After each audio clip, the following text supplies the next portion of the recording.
Whakatahawa ki te toga, i le kina, kia mate, keke, ake kura, iho, i hei maori ora. Thank you. I have a question. Sure.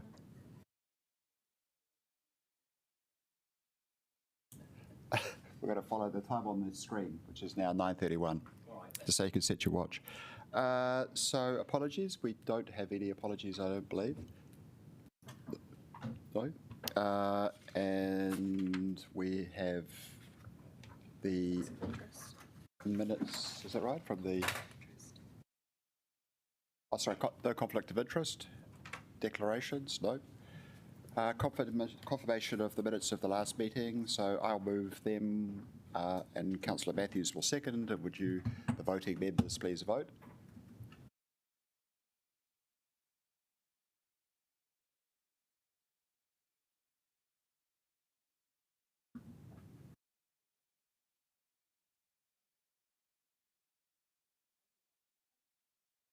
They're in. We're waiting. Thank you.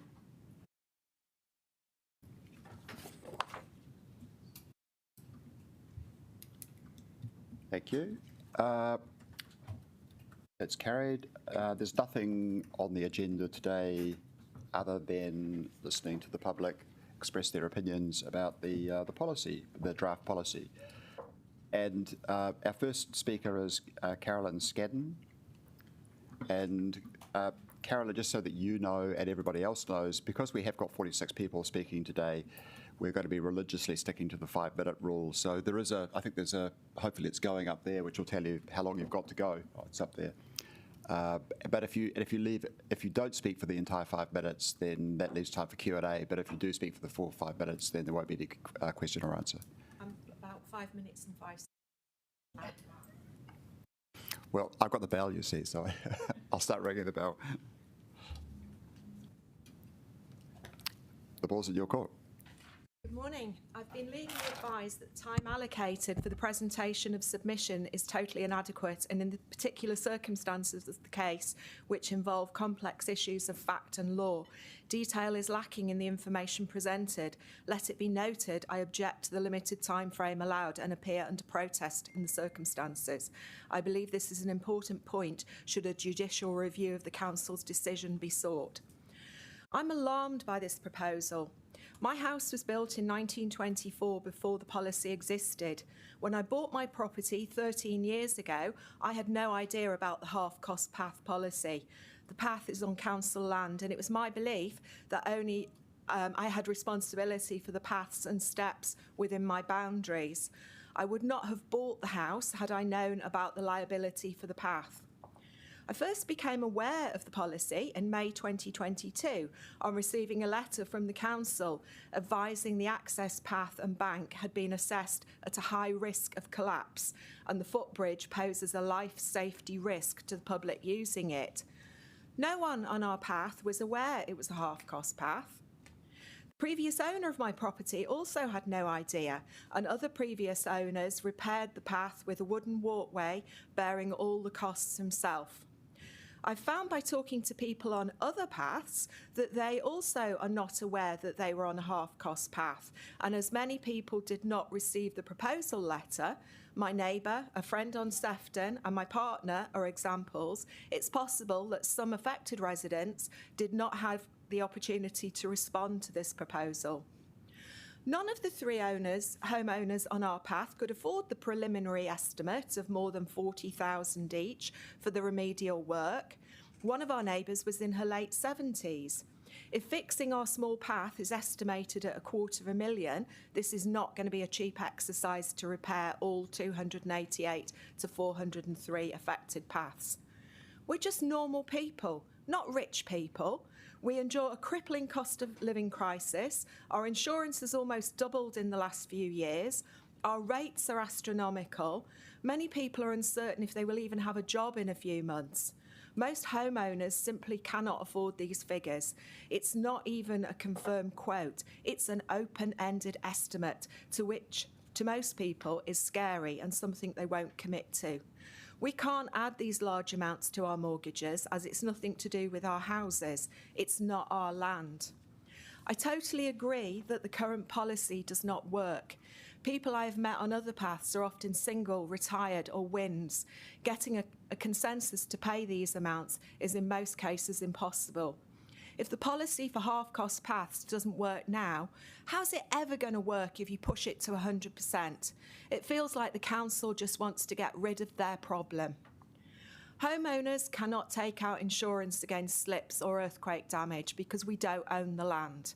Slips are prevalent, often due to the widening of our roads. The banks are sheer and unstable. This proposal is causing me and others unbelievable stress and anxiety. I'm not sleeping because of my concerns about the potential costs, which could run into millions if we have a bad slip. This is council land and work must comply with regulations. If homeowners have the responsibility, they're more likely to try to do the work themselves, potentially creating safety issues. Or if no agreement can be found and the path becomes dangerous, it could lead to a fatal accident like the one on Glenmore Road, or people not being able to access their homes. The council have mentioned concerns about fairness and equity, but I would like to make it clear that we have no greater benefit than the houses along the roadside, which have paths and driveways that cross reserve land. I don't see much difference. Is the next step charging homeowners along council reserve for the upkeep of pavements and curbs? Are you going to charge people who live in cul-de-sacs for their road upkeep? These paths have allowed greater development of the hills around Wellington, and you benefit from our rates. There are also inaccuracies in the classification of paths. There are dead-end paths which serve several houses, which I believe are council maintained, but not classified as half-cost paths. The fully funded path that runs parallel to Grosvenor Terrace near Orchard Steps serves 4 houses, and because these have steps at the other end on a dangerous bend with no pavement, it's not a half-cost path. No one would ever use this as a throughway.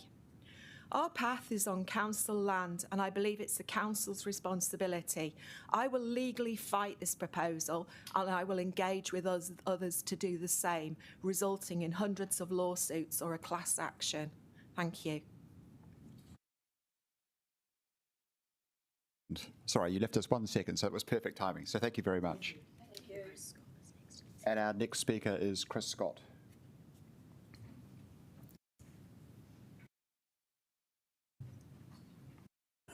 Hey, g'day. Thanks a lot. For me, it's just sort of quite simple. 30 years on the same property. I've never understood the 50-50 thing because it's on council land. 4 houses down from us is a street, and all those paths that are on council land are all taken care of 100% by council.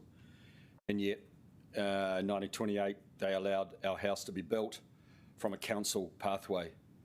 So I'm here to go, I don't really get even the 50-50, where I think it should be 100% for council, for ratepayers to look after the paths. Definitely, obviously not here to pay 100% for the path. I also do question discrimination.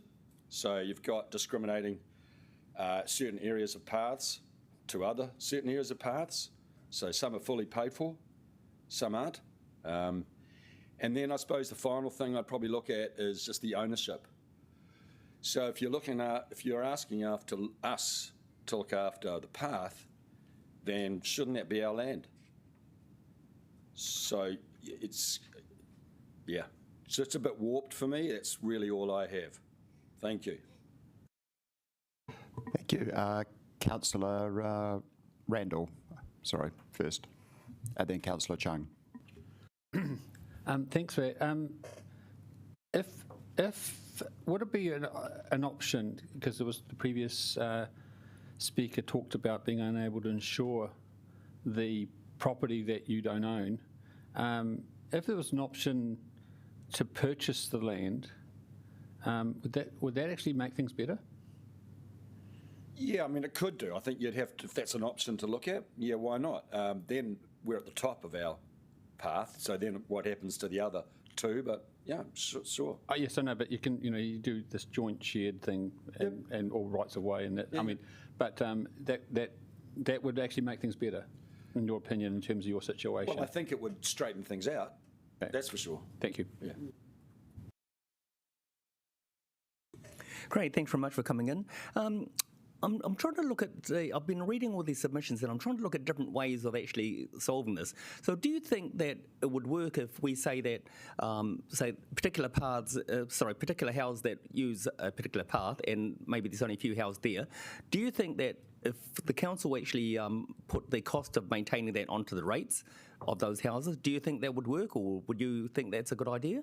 No, I'm a believer of user pays. So I think, what you're doing there is you're sort of taxing and we're not quite sure when it's going to be used. So I think it's a one-off, isn't it? That's how I see it. I mean, the path, for example, where we're at, I mean, no one, in the 30 years we've been here, we've never seen any council workers up there doing anything to do with the trees, leaves or whatever. So we just keep an eye on it, and that's all good. It's the path itself that we've had to do the 50-50 with, so,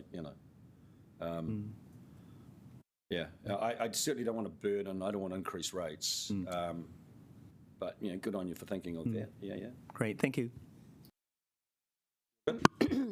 I've got a lot of sympathy with your views.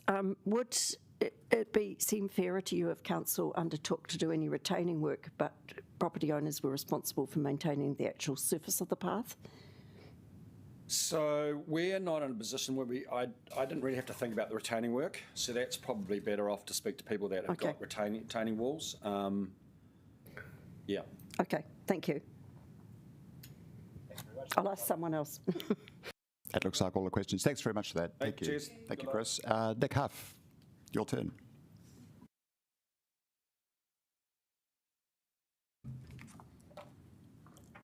Good morning. Look, there are two key considerations I'd like to address regarding the proposal put forward by the Council. The first relates to the LIM report. The Council is legally obliged to give you relevant information records about a property held by the Council. On the Council website, it states, a LIM is the most comprehensive report you can get on a property. There's a clear understanding that you can rely on the information provided by the Council in the LIM in making a decision to purchase a property. The decision to purchase a property is in no small way based on the information in the LIM. As an example, our property has access to a shared half-cost path with responsibilities of both property owners and the Council clearly outlined in the LIM.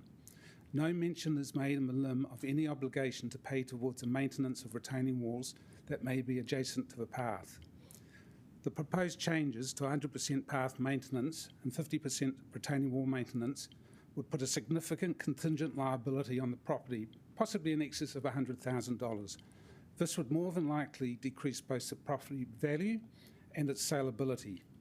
Given the property was purchased in good faith, subject to the information in the LIM at the time as provided by the Council, to now instigate the proposed change is not acceptable. Had this information or this financial obligation been recorded at the time we purchased the property, it's quite possible that we would not have proceeded with the purchase. This leads to the second key consideration. How would the Council determine whether the bank retention work, including retaining walls, was originally required to support the half-cost pathway or to protect the road and pedestrian pathway? In the latter situation, any necessary repair of the bank and retaining walls would be orientated towards the safety and protection of the road and pedestrian pathway, and clearly the responsibility of the Council. Using our situation as an example, the road is clearly cut into the hill and retaining work was required to both develop and protect the road and footpath. The shared path leaves the road, rises up along the top of the cutting and drops down and rejoins the road about 75 metres along. The general public often use this path as an alternative to the footpath alongside the road. The shared path, bank and retaining walls are 100% on Council land. The retaining wall would be required irrespective of whether the shared path existed. Again, in our case, the Council undertook major work in 2019 to the bank and required us to sign a consent regarding anchors that protruded under our land. This consent stated that the Council owned the anchors, the retaining wall, and had responsibility for its maintenance. In my view, this is a clear-cut case, and any changes now will be fought. Our case clearly illustrates, should the Council proceed with its proposal, individual assessments on a case-by-case basis of each path would be required to determine the characteristics of each arrangement. These arrangements would need to be carried out, these assessments would need to be carried out by an independent third party, not the Council. I believe this would be expensive and unrealistic to undertake. It would be interesting to understand on what legal basis the Council intends to allocate maintenance costs of banks and retaining walls to protect walls to property owners for land which is 100% Council owned and over which the property owners have no legal interest. What legal authority do you have to record this obligation on the limb without the property owner's acknowledgement and agreement? With no intention to transfer land ownership, the property owner would not be able to obtain insurance and therefore no EQC cover would be available to the property, again potentially increasing financial risk. Look, I understand the reasons for the Council's preferred option. It removes the financial burden off the Council. In the same way, option 5, which I believe was for the Council to take out 100% responsibility, gives the greatest benefit to property owners. Clearly, the Council doesn't support this option, and for the very same reasons, as a property owner, I don't support the Council's preferred option 4. As a property owner, I've taken responsibility seriously. I've replaced rails, painted rails, kept it cleared, cut trees, etc. I expect the Council to do exactly the same and meet their responsibilities as outlined in the LIM. Thank you. We've got 17 seconds, and Councillor Rogers has got a question. Yeah, I was just wondering, my understanding is that retaining walls are currently and proposed to be considered on a case-by-case basis for funding with the Council. Is your expectation that the paths should be considered in the same way? It should be 50-50. The path should be done exactly as recorded in the LIM now, as was the case when I bought the property. Okay, thank you. Thanks, Nick. That's all we've got time for. Thank you. And sorry, Catherine and Shan Jordan. Thank you. Hello. Catherine couldn't be here today, so I'm speaking on behalf. We are the owners of the property on Upland Road, where you've got the main thoroughfare from Wellington Central to Karori. I think the main issue we're thinking of is the retaining wall coming from, I think it's just by Kelpin Shops. There's like Upland, we've got like this property on the big steep bank, and there was a carriageway that was obviously excavated over 100 years ago as to make this a main thoroughfare from transport from Karori to the Wellington City Centre.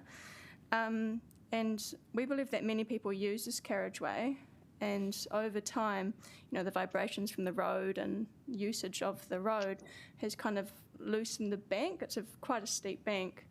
And over time, the bank's kind of worn away, and therefore we're thinking, why should a small number of residents that live up the path pay for maybe a potentially multi-million-dollar retaining wall for kind of a more holistic use of the area.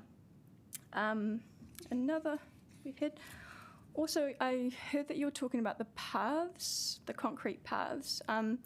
Along our path, we've got council trees which are actually growing inside the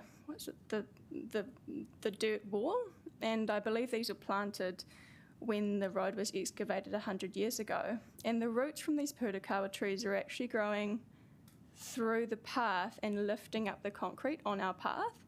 So it's like the council owns these trees, they own the land, the roots, the council's purakawa tree roots are now uplifting the concrete on the path. Is that still our responsibility to fix? If, the questions that you were saying, about the path, would you be willing to pay for the path and maybe not the retaining wall? I mean, it kind of all impacts on one holistic thing. Yeah, so that's one of the points we had. Yeah, another point was along the same road, some properties have also hugely expensive retaining walls that I'm assuming have been built by council previously. So, I mean, how unfair would it be if the council start charging now for big retaining walls that maybe 5 residents probably could not cover if it goes over, what, millions of dollars? What I've heard from others is, yes, there is no insurance for other people's land, for yourself, and unforeseen events that might happen with other people's land. Yeah, and things like just the psychological weight of not knowing what's going to happen is probably one of the factors that is, yeah, an important one for, you know, when you have insurance, you can feel safe that something will be paid, but in this case, it's still quite scary. Another point with it's the council's trees, yeah, which are breaking up the pavement. I've talked about that.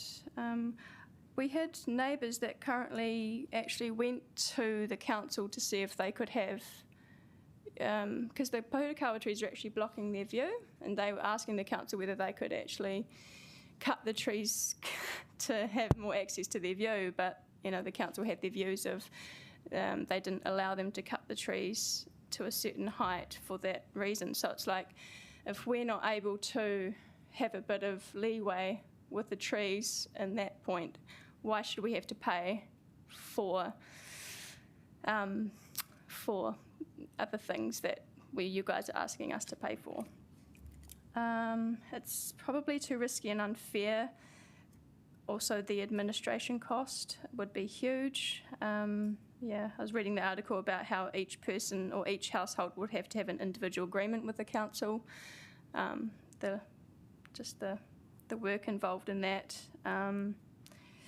Number 5 is our path does not actually say private on it, and that means pedestrians use the path, and they do, to access where they need to go.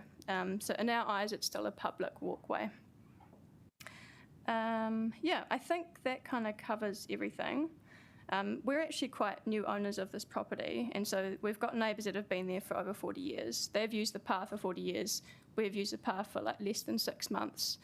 So it's that thing again of, yeah. But yeah, when we bought the property, we weren't aware of the limb. But yeah, anyway. So no room for questions, sorry. All right, no, we ran out of time, sorry. So thanks very much for your presentation. And we have Barry Brown, who is online. So Barry, it's you've got 5 minutes.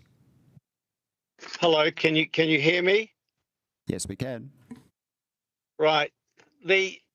Look, this whole policy is a legacy issue for the council, and I don't believe the council can back away from it. In terms of first of all, the legal position, I think to any change to the policy that would be more disadvantageous to house owners than the current policy could not be done unilaterally for a start. In terms of the public-private benefit, you know, each of us can think of many examples of implied or actual subsidies. And I don't think the public-private benefit argument is one that is validly applied in the current case, even though there are only 1,000 odd households affected. This is one genre of footpath. It goes, you know, in Wellington, that's what happens. It's what happened back in 1934 and before, and it's what happens today. And the council just needs to accept that this is a situation that needs to deal with. I've got no doubt that the council must retain the legal responsibility for the maintenance of the paths and retaining walls and handrails. And the council must also retain legal responsibility for ensuring that trees don't cause problems or intrude on private property. The fact of the matter is that at the age and stage of Wellington's trees, they have in fact overgrown what was originally intended. So the council must have a substantial budget for tree removal and tree maintenance.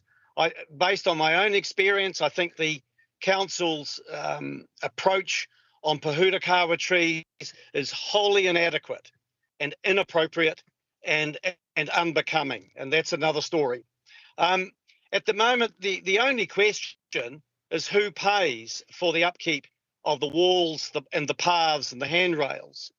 And the starting point has to be that the council pays 100% unless there are good reasons otherwise. Without a doubt, the council must pay 100% of the retaining walls and the tree control. I think that is a non-negotiable. I'd be very surprised if it hasn't always been the case, but it certainly should be the case going forward. It is totally inappropriate for the council to expect householders to pay or contribute to the existence and maintenance of retaining walls. They are a major part of infrastructure in Wellington. As to path surfaces and handrails, as my submission indicates, I somewhat reluctantly accept that the landowners collectively could make a contribution. What that does is it does create an incentive on the householders to look after the paths and handrails and to alert the council to any problems. I think a combined householder contribution of 20% would be plenty. 50% is complete outlier. What I would envisage if the householders were to pay anything is the council would conduct regular, maybe 5-year reviews of what are no doubt about 300 or 400 paths. They must be doing path reviews anyway, and they would simply look at these half-cost policy paths as well. Where either the council decided or householders validly requested that work be done, the council would notify house owners of the work that was proposed to be done, the overall cost, and what the householders' contribution would need to be. There'd be then some consultation. The council will then do the work, and quite frankly, this invoicing, charge it at the time of billing rates. If you haven't got statutory approval or sanction for doing invoices, get it. If the item is important enough for the council to charge landowners, it's important enough for the council to get statutory backing to do it compulsorily at the time of billing rates. And if that all becomes too hard, then the council can simply pay 100%. I've been very impressed with the quality of the submissions. I think they're thoughtful. I think they're thorough. And ultimately, at the end of the day, the council has to bear the burden of these paths. They are part of Wellington. And as someone validly pointed out, Barry, that's your 5 minutes. Thank you very much for your is submission. that my 5 minutes? Thank you very much indeed. Thank you. Thanks, you. Barry. And our next speaker is Kate Jamieson.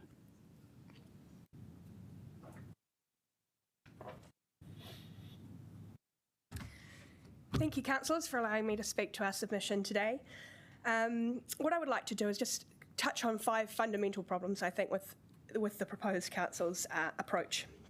The first one is that Wellington City Council has granted resource consent and building consent for years to allow homeowners to build their homes on land that doesn't have street frontage. This is a particular nuance of Wellington, and the very reason the existing bylaws are likely in place. As a homeowner, I heavily relied on these bylaws when I considered buying my property. The bylaw does provide a practical means of dealing with these shared cost paths. The preferred option promoted by the Wellington City Council to revoke the bylaw entirely focuses solely on the benefits to the council. Sadly, Wellington City Council's proposal fails to consider the impact that it's going to have on homeowners and the hardship that we will all face because of this. There is absolutely no benefit to the homeowners under this proposal. The preferred option put forward by Wellington City Council leaves homeowners to work things out themselves. I can't see how that's practically going to work because property law already recognises that it doesn't. How does Wellington City Council suggest homeowners are going to contact the other owners of these paths, particularly where the homes are not owner-occupied? Our path is used by 8 properties, 2 of which are overseas landlords. Are the council going to disseminate this information of contact details to the neighbours so that we can elicit this negotiation? And has legal advice been taken on privacy implications around this?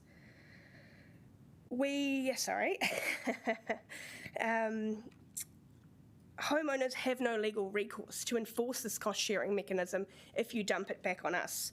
We don't own the land. We cannot enforce these rights against any other third parties. Easements, which generally are used to recognise shared property, are in place for a very particular reason. They set out clear, concise terms as to how shared land is going to be used. Should one party damage the path, how are we going to enforce rights to get that corrected? If parties choose not to pay for the upkeep and I can't access my home because of a deterioration in path and I can't afford to repair it, what recourse do I have? We cannot take out any form of insurance. Wellington City Council has mechanisms in place to collect funds from ratepayers through the rates. They have applied this mechanism to recover costs for insulation grants where homeowners have taken out insulation and have been unable to pay for it at the time. Why can councils not do the same for these rates, for these shared cost paths, If a party cannot meet the costs at the time the work is needed, it should be applied to the rates and paid back in that way. The council has a mechanism to do this. We as private landowners do not. Wellington City Council also has a dedicated infrastructure team that oversees the maintenance of shared and public paths. This team can coordinate works much more effectively than private individual homeowners. And it's appropriate that Wellington City Council take control and oversight of works done on Wellington City Council land. It's highly unlikely that as a private landowner I'm going to be able to contact a contractor to undertake works on council land without the consent of Wellington City Council. The detriment to homeowners who rely on these bylaws to ensure safe access to our homes is really significant. If Wellington City Council proceeds with revoking the existing bylaws for the purposes of cost cutting, it's likely to significantly devalue our homes, create a completely unworkable and uncertain future regarding the access to homes for thousands of Wellingtonians. We support the option 1 to retain the mechanism that's in place. The proposal put forth by Wellington City Council is unworkable and it's practically only going to result in obvious disputes with no means of resolution. I urge you to retain the current bylaws. Happy to have questions. Councillor Free. So thank you for your submission. They're very clear.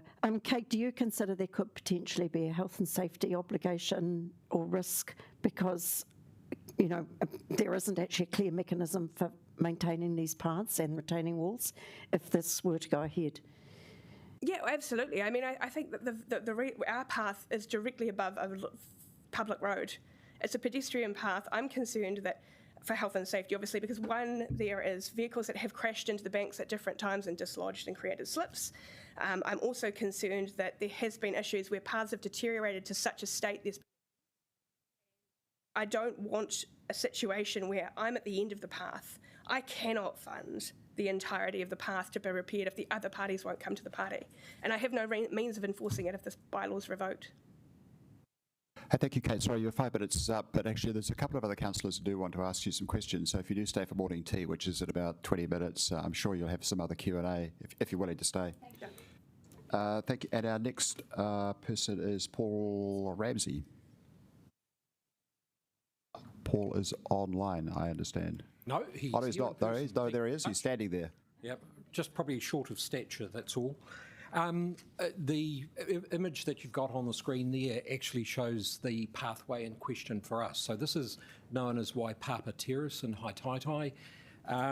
It serves a total of 16 properties, 10 of which it's the primary access to those properties, and 6 it's a secondary access point for them. And it just goes to illustrate the challenges associated with private pathways in Wellington. And I've made a comprehensive response in my written submission, but there's a couple of things I really wanted to highlight. One is that there is effectively a long-standing council commitment to current property owners. So that is primarily the result, and this our location is a prime example of it, of historic suburban developments that were approved by the council that include suburbs like Brooklyn, Haitaitai and Kelburn. and it was reinforced by subsequent council-approved subdivisions and consents. And many people, as has already been pointed out in some of the submissions this morning, have made decisions to purchase or develop their properties based on this policy. So there is a long-standing historic commitment that the council has, and I don't think that they can look to move away from that. Also, I think it's really important to emphasise, despite what was in the review paper, is that the policy applies to both public and private pathways. And in our case, if you look at the map that you have in front of you, it actually crosses a council pathway to become a private path. So in order to be able to access it, you have to access and cross council land to access the pathway. I'd have to say too that recent interpretation by the council, especially during this review, has been inconsistent and contradictory. Property owners have been told that they are on a half-cost path. Others have been told they are not. Then they've subsequently been told that they are on a private pathway. Limbs and other documentation provided by the council have been wholly inconsistent and contradictory. The focus should be on making the current policy more workable and explicit, and there was nothing in the review that addressed that at all. The council could, for example, consider grandfathering this policy to prevent it applying to any future subdivisions or developments. Also, too, I think with this review, the inclusion of retaining walls was disingenuous because it skews a lot of the assessments that were done. They were not within the original intent and scope of the half-cost pathway, and the risks and costs associated with retaining walls are significantly different and significantly greater. They should be dealt with separately as a specific issue in their own right. And I can understand the council's concern that they have, especially given recent slips over the past few years that have involved retaining walls and the implications of them. But if you look at the half-cost path policy and what it was intended to cover, it's a much more straightforward proposition. And I think in going through the paper that was put forward to council, I would be of the opinion that it is insufficient to enable councillors to make an informed and justifiable decision in terms of the paper that was presented and was put out for consultation. There are whole lots of contradictions and inconsistencies in it, and I think mixing in the retaining walls with the assessment of the half-cost path policy actually skews a lot of the assessments that are being made. And I think there's a fundamental fault with the work that has been done. So that's my submission. Would welcome any questions that you might have. Councillor Randall. Thank you very much. Some very well-made points. Given that there's a lot of properties around Wellington which aren't covered by the half-cost paths but have the same issue, one or two houses that have access, do you think the issue about bringing in and resolving the special case for half-cost paths in Wellington is really more a matter that needs to be taken a lot longer period of time and more considered? Your point about retaining walls was very well made too. Yeah, I think I go back to what was the intent of the original policy when it was developed in the 1930s, and I think it was certainly in the context of larger scale developments. So smaller access pathways that were provided to, say, one or two properties, the cost involved with that and the logistics involved with that is an awful lot more straightforward.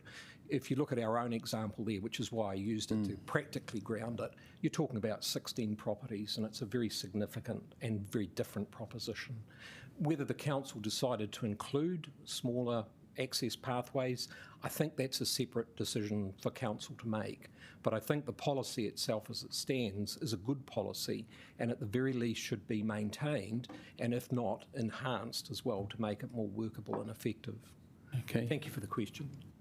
Unless you've got a question? Actually, I've got a question. Have you ever paid anything towards the cost of your half-cost path? Yes, we have. So in the early 2000s, we actually did a resurfacing of the pathway, and that was done jointly with the council, and that was very successful. And I think one of the things I think is important is that aspect of shared responsibility. The property owners and those who have properties on a shared pathway you do need to contribute towards the cost, and in our case, that's exactly what they did. And in my submission, I noted that there were people who had no legal obligation to do that. But thanks. Actually, sorry, we've run out of time, and as I mentioned at the outset, we've got a very tight time budget. But we do have morning tea in about 20 minutes, so if you do want to hang around, I'm sure there'll be councillors.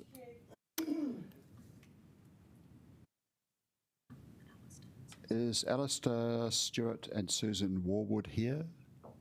Seems not. In that case, we have got Kerry Lynn Sorrell or Robin Tiller.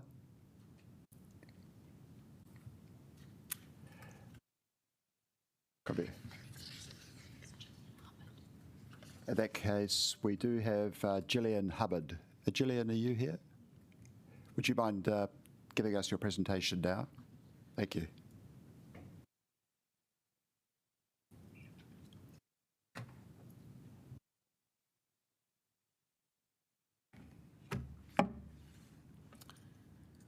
Okay, so I don't really like revealing personal details about my life, but this feels such an extreme situation for us that I'm going to. We're retired and we've lived for 18 years at the apex of a steep shared path on Upland Road. We're not rich, but we stretched to buy a house in Kelburn because we could only afford it, which we could only afford precisely because it is up a steep path. So we could walk to work at the university and in the city. Almost 4 years ago, I had a major heart procedure, but I went on working so that we had enough for our retirement. So then we get a letter from the council, in effect proposing to take those retirement savings because we live up a steep path. It's felt like a Mr. Bates in the post office moment. You know, surely this isn't happening, and surely something isn't right here. So because it's only 5 minutes, I'd like to concentrate on process. I think this has been an Orwellian process. But essentially, councillors either need to withdraw this review altogether or debate it for what it actually is, which is two quite separate policy decisions. So Paul Ramsey's really already made this point, but I'm going to make it again. Points 40 to 44 are in fact a proposal for an entirely new policy, making people who live up shared paths liable for related retaining walls, including other supporting structures. And we know this is an entirely new policy because the document itself states that retaining walls are not covered by the half-cost policy. In fact, responsibility here is uncertain, it says. So I submit that an entirely new policy decision like this should not, in effect, be smuggled in as an addendum to a proposal to revoke an existing policy. Revoking one thing and introducing another one are not, in fact, the same thing. What is even more Orwellian is that in the submission document we were asked to choose options as though the effect of this new policy was not in play, but was just an afterthought for us to comment on subsequently. So we had a meeting of the ratepayers on our path, and the feeling was we didn't want to resile on our responsibilities to maintain the path, and most wanted to choose option one. But the more we looked at the document and discussed it, the more we felt, because of points 40 to 44, that we had no choice except option 5. This is because we just can't afford the consequences of points 40 to 44, the entirely new policy. So the council needs to go back and ask people separately about options for the two quite separate things if they don't want skewed results here. And I'm glad somebody else has also made this point. For us, what is really at stake is the cost of retaining a 10-metre high and 60-metre unretained bank batter, which would be in the region of $1 million, this according to a council official at a meeting in the Ara Valley Hall. This is just ruinous for us, and it is disputable. The council is not proposing to gift us the road reserve, and so its owner remains our neighbour. We would argue any subsidence on the bank batter by our path, now and in the future, is caused by the original creation of the batter for the purpose of the road. And it is also affected by subsequent creation of the footpath beside the road and subsequent work on that. and by the roots of the large Pahutakawa trees on the Batter, which the council owns and in our meeting with them claimed, and by the roots infiltrating the sewage and stormwater drains. We worried that the weight of the Pahutakawa trees could bring down the bank in a storm or earthquake. This historical half-path policy was about paths, surfaces, drainage channels, fences and handrails. Our path has this history. In the 1980s, the council provided the materials for our path, and the neighbour the labour, and the council fixed the concrete steps and asphalted the path. Now these costs will leap from $24,000 to $48,000, according to a council estimate which came too late for our written submission. This is tough, but it's nothing compared to a share of $1 million. So talk of like for like in a long period becomes irrelevant in comparison. And I'm glad this has also been raised by question, but the other disturbing part of the review is the lack of openness about its health and safety liability. Sorry, we've run out. You've done your 5 minutes, but I think you made your points very clearly, so thank you. Now we have Alistair Stewart and Susan Warwood.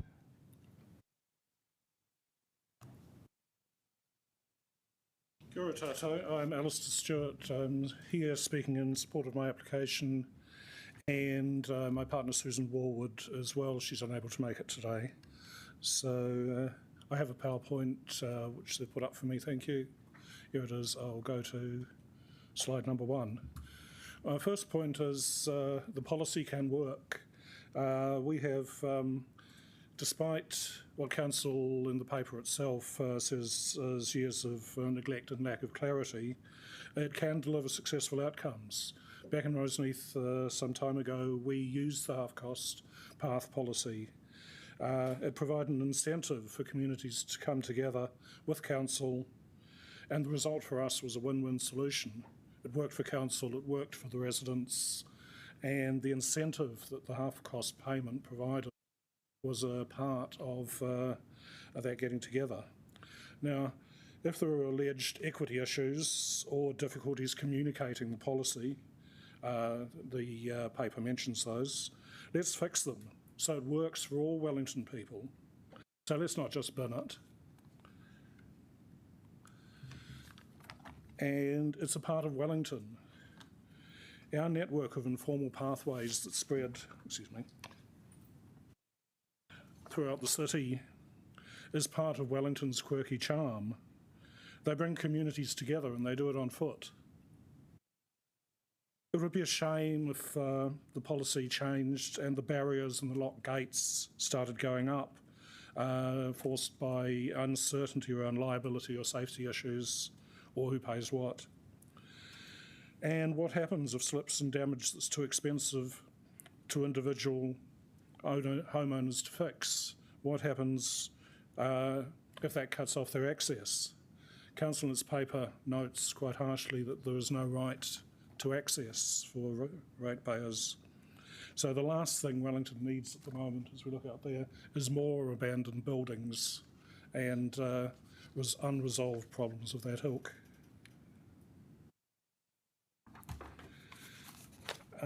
As my fellow neighbours have mentioned, we're not the experts in law or geotechnical matters. But in the proposed like-for-like that Council is offering, Council will do some fixes, they've said, but it's quite unclear on that, and to what building standards. Those prevailed in 1900, 1920, when our path was built, we don't know. But if the change happens, when us homeowners need to do fixes, the full weight of compliance load potentially would fall on us to the current 2024 standards and perhaps even more intensive. And as amateurs would be forced to deal with resource consent, geotechnical, engineering, health and safety, traffic management, and as my neighbour has noted, the costs that could fall on us could be ruinous. And as you've noted, We have no right to do this on council road reserve. So even all this work is assuming the landowner, the council would even allow us to do it. So there's potential to spend unknown amounts, millions, we don't know. But we still won't own any of it. If we're forced to accept a handover, it's like we're being asked to write a blank cheque. Again, we just don't know. We also believe the process itself had flaws. We ask, where's the mandate for this? Are ratepayers clamouring for this change? We didn't hear it. Did councillors include it in their manifestos? We didn't hear that either. It seems to be news to everyone. Rather, the initiative appears to be driven by council officers for administrative convenience. But now that more people know about it, the level of submissions you're seeing today and the media interest that's already been show that people do value the half-cost path policy. As Joni Mitchell said, you don't know what you've got till it's gone, so we don't want it to go. The proposal document, we believe, is not balanced. Benefits from the policy were barely given a paragraph in midst a number of pages of criticisms. And we also note that the paths policy, the half-cost paths policy and the retaining walls policy seem to have been arbitrarily mashed together at the last minute. But the retaining walls policy, which has barely this much space given it to it, is much more significant and it has major potential for harm.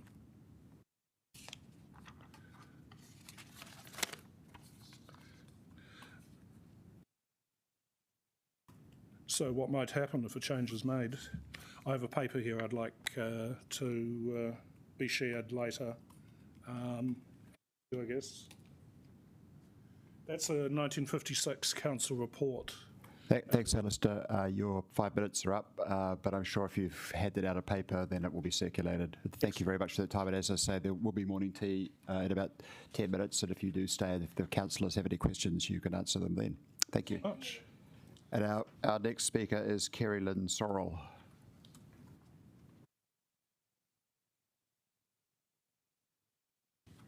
Kia ora, everybody. Thank you for listening today. My name is Kerry Lynn Sorrell and I live in Miramar in the eastern suburbs. I'm really going to cut to the chase, having just watched how long 5 minutes actually is. I would like to talk to the council about their leadership role in ensuring that we find a fair, transparent and financially sustainable way to maintain people's access to their homes via these paths. That is our overriding objective, I think. I can understand that as Wellingtonians, we have a problem here. We have a policy that's not clearly understood. I did not understand until I received my letter from the council that I was actually a participant in a half-cost path. And there are, as I understand from my neighbours and friends, it is a difficult and sometimes stressful experience to go through this process. Managing multiple neighbours and council, often being an expensive surprise to people around their maintenance, and that sometimes I understand it takes years to resolve. And I believe I understand there is a backlog of maintenance with significant financial implications for Wellington. And it appears we do not understand fully the size of the problem due to an absence of records and incomplete assessments of these paths. So I guess I would like to focus on council's role in solving the problem. I would expect council to play a leadership role. It has been council policy since 1934, and since then it has made commitments to property owners about this situation. It has a unique position as our local government authority, as a mandate. It has a mandate as custodians of our infrastructure, and most importantly, it has access to the systems and resources to get us to a resolution. What I don't expect is for council to abdicate its responsibility, and it feels like reacting to the financial situation we find ourselves by throwing the problem over the fence to a small group of ratepayers. That is my perception of this proposal. Instead, what I think we can do as a council and as ratepayers is clearly define the size and document the problem. So actually sit down and work out who are the people, getting a comprehensive list of the beneficiary property owners for each path, a current state of the path and the projected maintenance requirements, and the likely hazards and risks to the path, which is, I understand, where the retaining walls come into the picture, and to attach this information to the limb of affected properties so that it is transparent to the people who are entering into these situations. There may also be different levels of the problem. I am perhaps lucky in that our half-cost path has not had any maintenance for the last 20 years, but nor has it needed any. So there is probably different levels of problem here that we do not understand at the moment.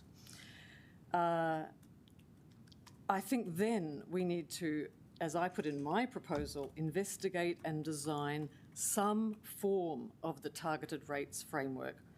I'm not an expert in how to design such frameworks, but that struck me as being a situation which supports commitment from the council and the beneficiary property owners to fund and undertake the projected maintenance. The reason I chose that approach just in my submission was that it appeared to me that that makes it transparent and fully understood. It means that it's fair and equitable across the property owners and council. There's an understanding of that. And it would avoid a maintenance debt by collecting the required funding progressively over time around the maintenance life cycle of the path. So it would avoid, I think, the situation we find ourselves now and make it financially sustainable.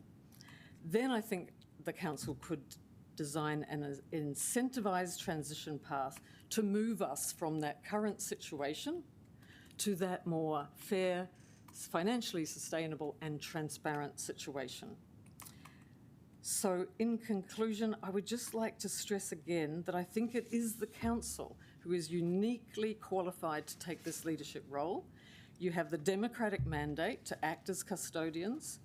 You have access to the systems and the resources required to first identify the size of this problem and document it, transparently and fairly raise funds for the required maintenance in a fair and equitable way, and then to actually plan for and conduct the maintenance.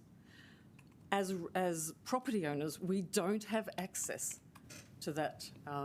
Thank you. Sorry, your 5 minutes is up, but there's only one more speaker before our morning tea break. So if you do want to, A, have morning tea with us, but B, have a chance to have a Q&A with, you're welcome at that time. But we've just one more speaker before morning tea, and that is Robin Teller. Good morning, and thank you for having me here today. In this very brief submission, I'm going to show that the half-cost path policy does not apply to Parliament Street in Thorndon. I'm going to begin by referring to your document, which I'll hold up so you just know that's what I'm referring to. On page 4, example 3 shows the definition of a footpath. Very clearly, clear little sketch. This mirrors the situation in Parliament Street. Parliament Street is a carriageway that's quite separate to its footpath. The footpath continues from Hill Street. It separates from the carriageway at the bottom of Parliament Street, and it rejoins it at the top of Parliament Street. So a loop is created. The footpath is on road reserve. And I submit that as Parliament Street is outside the Wellington City Council definition of a half-cost path, it is therefore excluded from it. Now, you might wonder why I've come today, and it's because some people, not all, but some people in Parliament Street received a letter from the council saying that we were implicated in this policy. So I just wanted to draw your attention to that. Are there any questions? That's me. Yes, sir. Oh. Thank you very much for this. Does the council, or have the council actually done any maintenance on that area of Parliament Street? And do other people have access to it other than the residents? Everybody has access to it. It's a continuation of the footpath from Hill Street. So the footpath curves around into Parliament Street, and it is the safe it's the safe way for people to get up. If they don't use the footpath, it's up 29 steps, past 4 houses, down 10 steps to meet the top of the road. It's been there since about 1907. I have a photo I can show you here that demonstrates it. Very little or no maintenance, I'm sorry to tell you, Council, happens. It seems to us that live there, happens in our street. Everyone has access to it. From time to time, I have encouraged people to use it. It is a very short, no exit street, but it's always very densely parked, and negotiation can sometimes be very difficult. And the only way to negotiate safely on foot is up and down the footpath. Okay, thank you. It seems very clear to me that the definition of half path is that if it can be used for a thoroughfare, or if it is used for a thoroughfare, then it doesn't fall under the definition of the half path. Correct. Okay, so you're absolutely correct. Thank you. That's just what I wanted to clarify, because the council had set letters to some of our community. Great, thank you very much. So, Robert, I've got a question on that. So you're just saying you feel like the council's made a mistake in the classification in this particular instance.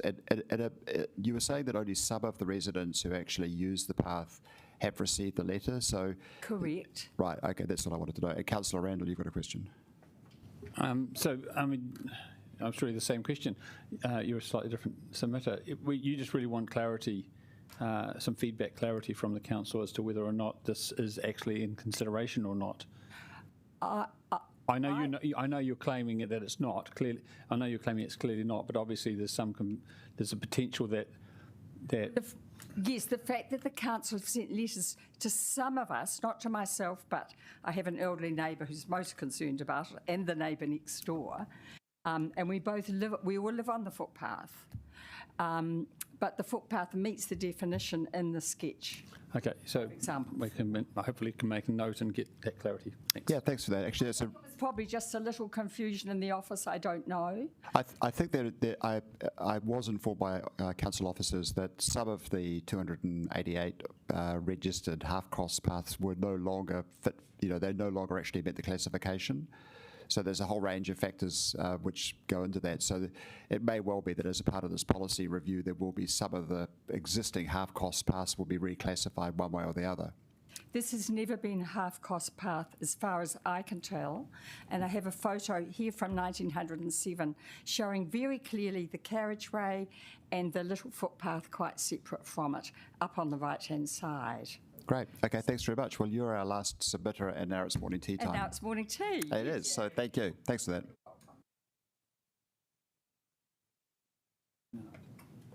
So when did we start again? 10:45. We're back again at 10:45.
Hadley Petherick here. Thank you, Hadley.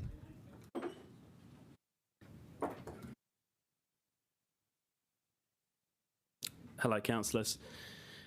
So I live up in Barnard Street in Wadestown. I share a path with a couple other houses.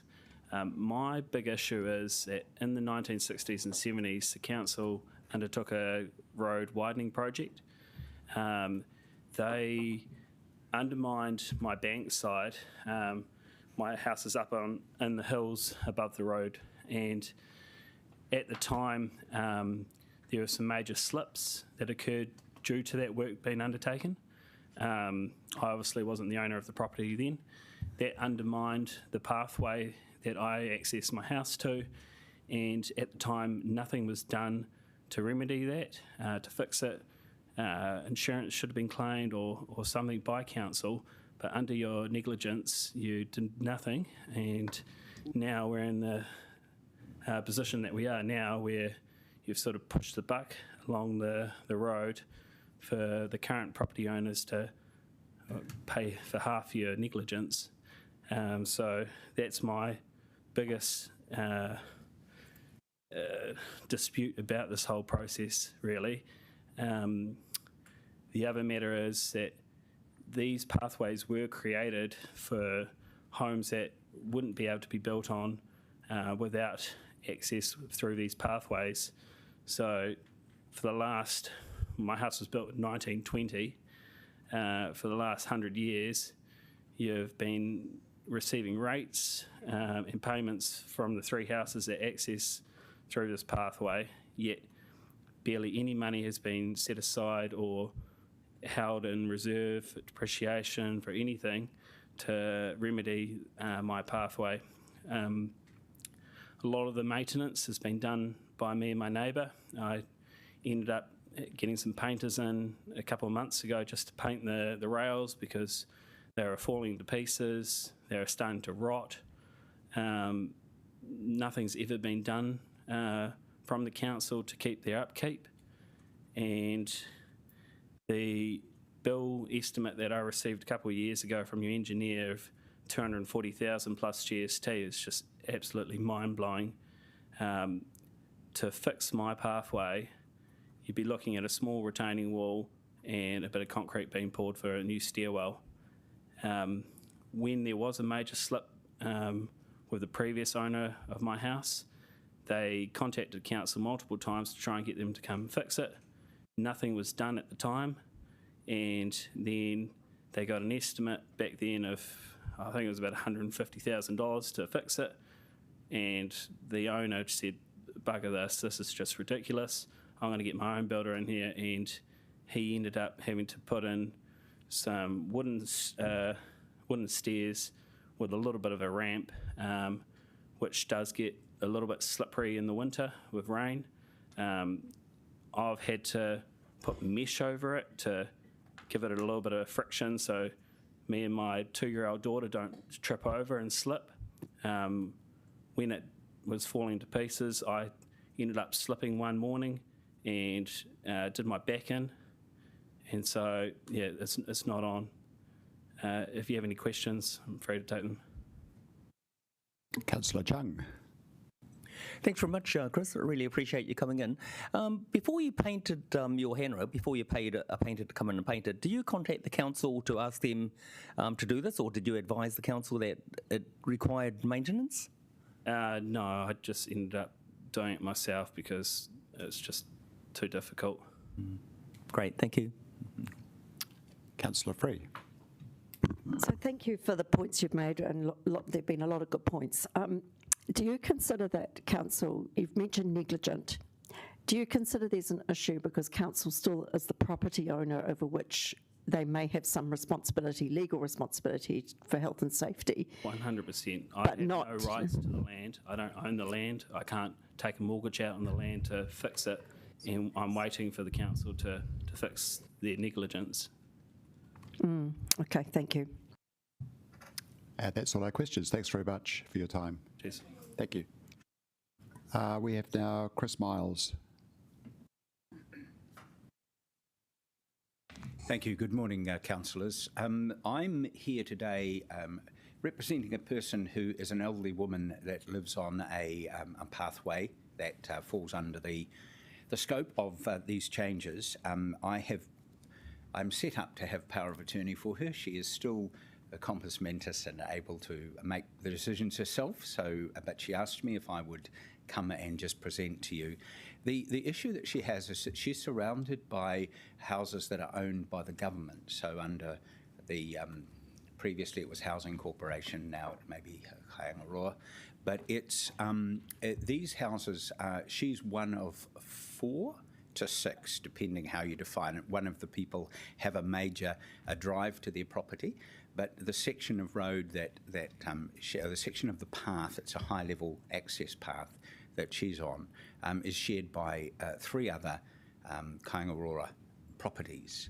So the question that I've got in reading through the material that I was able to access in relation to this, that it's a question of equity, really, that she may be faced with making her share of the payment, but others not necessarily. I'm not sure of council's intention around that. I know there's often tensions between central and local government with regard to these kind of arrangements.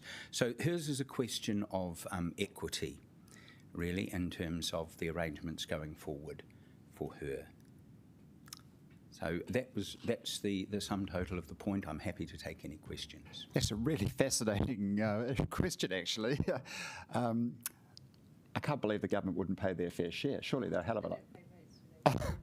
It's a really great, I mean, it's definitely a great point. I mean, I think we'll listen. Has anyone got any questions?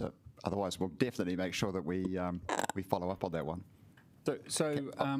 I guess just asking you, from what information you have, what is the position for Kaingaroa? Have they got any obligation at all to pay for their maintenance of infrastructure on road reserve? No, I don't. I wasn't able to access that from them or from the council materials either. Yes, because it's look, fascinating point. This is yes, a very good point. Thank you very much for raising it, and certainly it's going to be asking some other follow-up questions. Councillor Chung. Thanks very much. My question is actually similar. So, did you approach the council about this, or did you approach Kaingaroa, or the person who's this elderly woman, her husband prior to that when he was alive, approached the council several times in relation to matters. They have an encroachment on a carport that they've put on, which is kind of between the land that's in question and the road, they're happy with that. They pay an encroachment fee for that, but no, in relation to this latest issue and the invitation of feedback, no, we've been accessing the material that's available that was provided and links to it, and it's silent on this point. It just assumes that everyone's on an equal share, and we understand, from my experience, understand that there is often tensions there, as I said, alluded to, between central and local government. And so I just really wanted, this is not to be a roadblock in this, but more to say, how will this apply to this particular person and that property? Thanks. If you contact me, I'll definitely follow that up. Thank you. Thank you, Councillor Chung. Thank you, Chris. That was actually a great and fascinating presentation. So thank you. Thank you. Thank you. Our next speaker is Sophie Calderemus, and she's online. So are you available, Sophie, to talk to us? Yes, good morning. Good morning. Thank you for having me online today. So I am a resident up in Brooklyn, and I, along with all my neighbours, have significant issue with the proposal to revoke the half-cost path policy.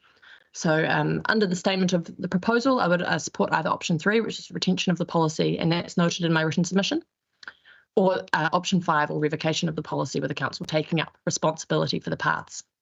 So I know I don't have much time this morning, so I intend to keep this short, but emphasise significant issues with the policy proposal. And my primary issue with the policy proposal relates to principles of equity and fairness. So the proposal suggests that the half-cost path policy is inequitable as it benefits a small number of property residents and other ratepayers don't. I believe this concern around inequity is disingenuous. Removal of the policy will actually create greater inequity.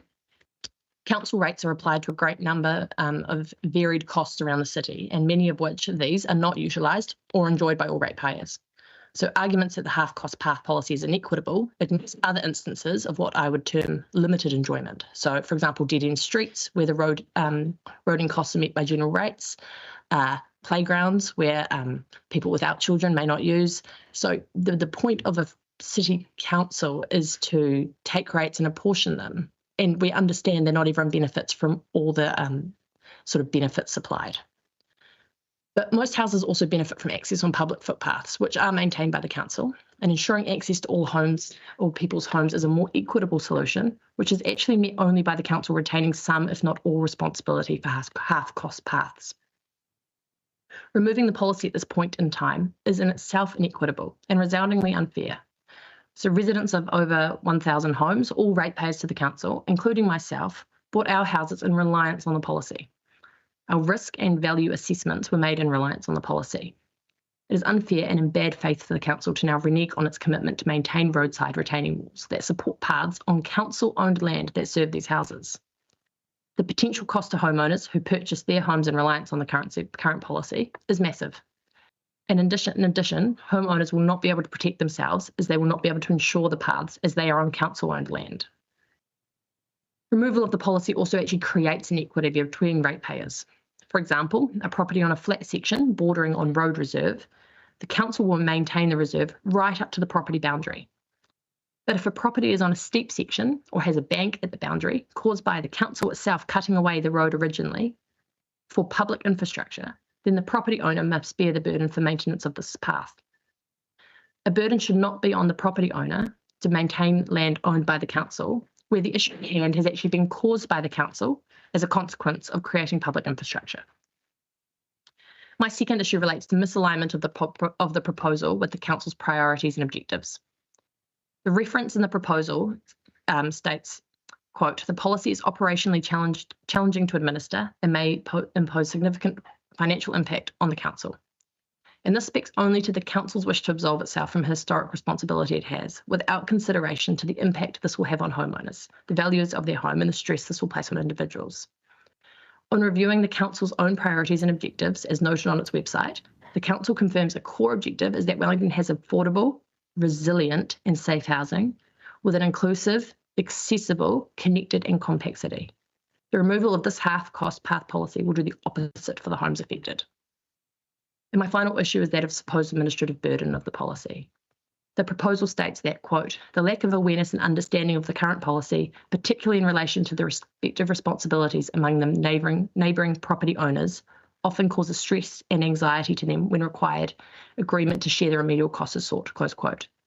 So can the council please explain how this concern will be alleviated if the policy is removed and each owner must pay 100% of the costs? Would it not be better to simply increase awareness of the current policy? You could do that by a letter drop. The statement, the proposal also states that the council finds, quote, getting agreement from property owners is difficult, close quote. And as the local authority, if the council cannot get agreement from property owners, how do they expect groups of owners or groups of ratepayers to negotiate their own agreements without a third party to coordinate? There will also be health and safety risks created by ratepayers not fixing paths that are used by the general public, noting that some half-cost paths are actually active thoroughfares, including the one we rely on to get to our house. This is because there is a half-cost path on the other side of a connecting piece of path over private land. So in reality, the proposal to remove this policy is simply a cost-cutting measure, which will have a severe impact on over 1,000 ratepayers. And this is bad policy being implemented as a knee-jerk for solely fiscal reasons. It is highly inequitable, hugely difficult for ratepayers to implement, and goes against the council's own stated priorities and objectives. I propose retaining the policy or having the council take full responsibility for the paths and increasing rates as a better, more transparent and more forward, a better, fair way forward. Thank you. Thanks, Sophie. That's your 5 minutes. Perfect. So thank you very much. That was a very clear presentation. Thank you. Thank you. And our next speaker is Alistair Bisley.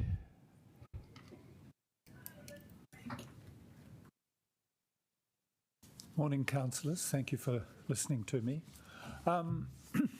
Half-cost paths are little paths which are on council land and which run along cliffs or banks and were created because of the cliffs and banks which are there for roads. So they're not just for the houses, which they are for the houses which they serve, but they're also necessitated by the roads which cause the banks that they run along. So a number of people use these paths, not just residents, and they have added to and will continue to add to urban density. So as I see it, they contribute to and are part of the network which serves the interdependent needs of people in the city.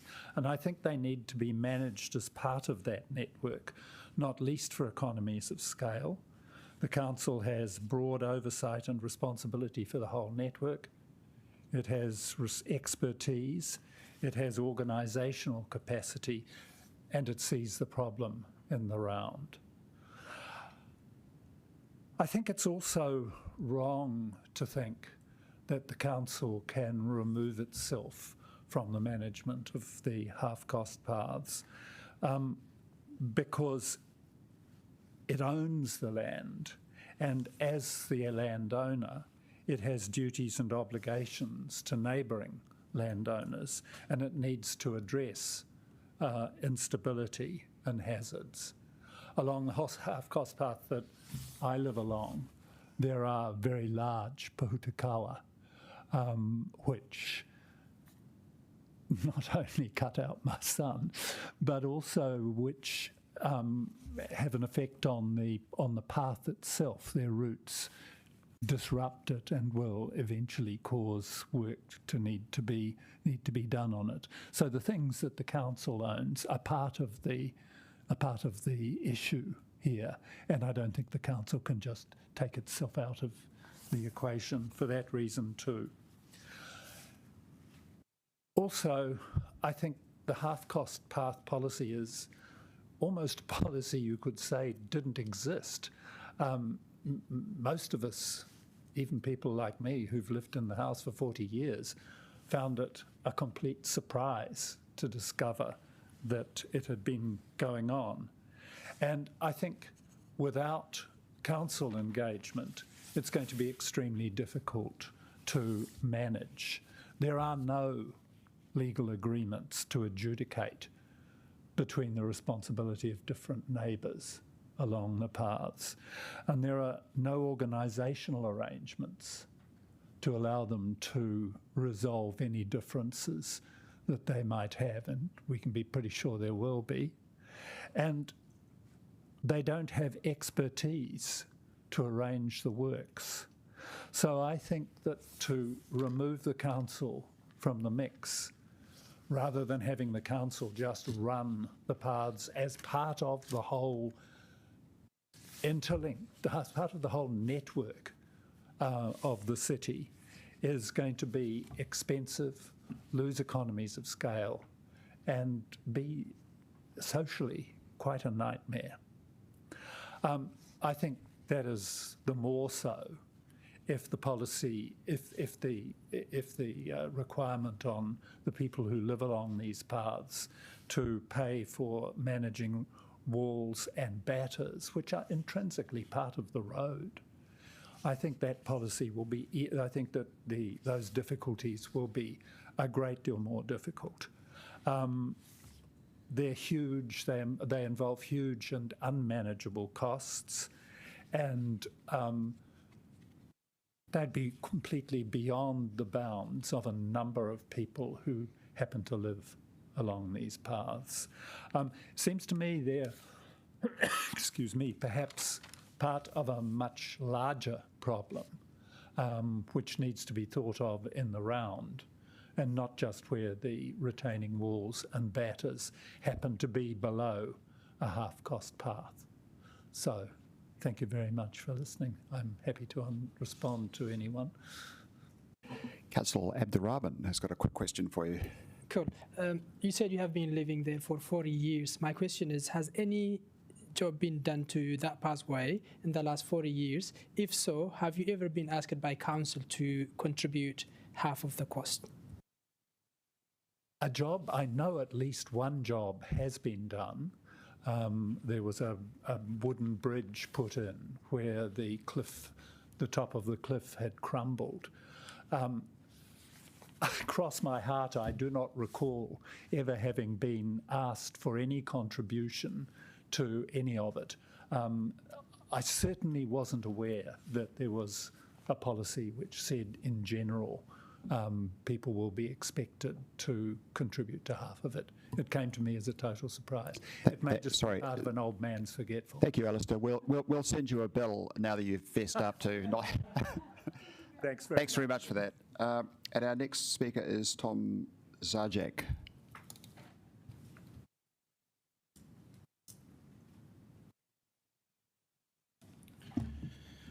Good morning, dear councillors. Thank you for having me here and giving me an opportunity to speak on such important subject. It's really hard to say anything new.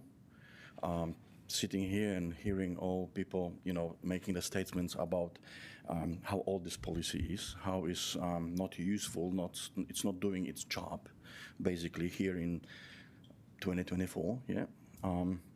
So I won't be really repeating the same things, and I'm guessing people who will come after me also will be stating importance and issues like, who legally should take responsibility, who should financially take responsibility, and a huge impact that will have on people like myself, which I bought the property 3 years ago and absolutely have no idea about, situation that such policy exists even. I did my due diligence, I checked weather, change climate, weather, earthquakes, proofing, everything else, but never occurred me that such a policy might exist that it will impact me as a homeowner. And that's why I'm here to tell you how important this is. And I really admire the fact that you actually find this policy and trying to fix it and solve it. I know that as for the Wellington region, there's a lot of important issues happening, you know best, and I'm trying to see that this policy is not brought it right now only because it's a hardship, financial hardship for council to deal with all those issues that you're facing these days, and it's not another way of trying to cut the responsibility and shift the ownership or responsibility to homeowners, and that would be not fair, at least. And that's why I'm here to reinforce what I already written in my statement, that I believe that the council, unfortunately, should take the full responsibility for that problem, revoke this policy of 50-50 sharing cost, mostly because, in my opinion, there was a council 8 years ago who was slicing the land and selling for the purpose. So ultimately, the council was a body that was designing the city, right? And I really struggle to understand that 8 years people have no idea about the consequences. I think that was a sneaky way of going away from the responsibilities, okay? But right now, thanks to you, you're bringing this policy to the daylight. You're trying to fix that, which I'm very grateful. But I would like to see people who are responsible for making a decision, right? Because as a councillors elected by us, we trust that you will do best and in the interest of people who live in Wellington, basically. And that will be all. Thank you very much for having me here. Thank you. Councillor Randall, there's a question for you. Yes, so you're saying that the house you bought was built 8 years ago, is that correct? I bought it 3 years ago, but it was built in 1940s. Built in 1940, okay. So I've got two questions. One is, if you knew about the cost that you'd be taking on board, would it change the price of the property that you'd pay for it? Not only I will expect a different price for it, but also will impact greatly the decision of buying this particular house. Okay. And the second thing is, if the council, instead of had this policy, it maybe came to some arrangement where it would hand over the road reserve property to become private property and set it up as a shared private road or a pathway with easements, would that be a better solution for you? Obviously, we are not able to discuss this in detail in 5 minutes or even less. But to be honest, not all the issue than council taking the ownership, because council has the resources and people that can really manage that properly.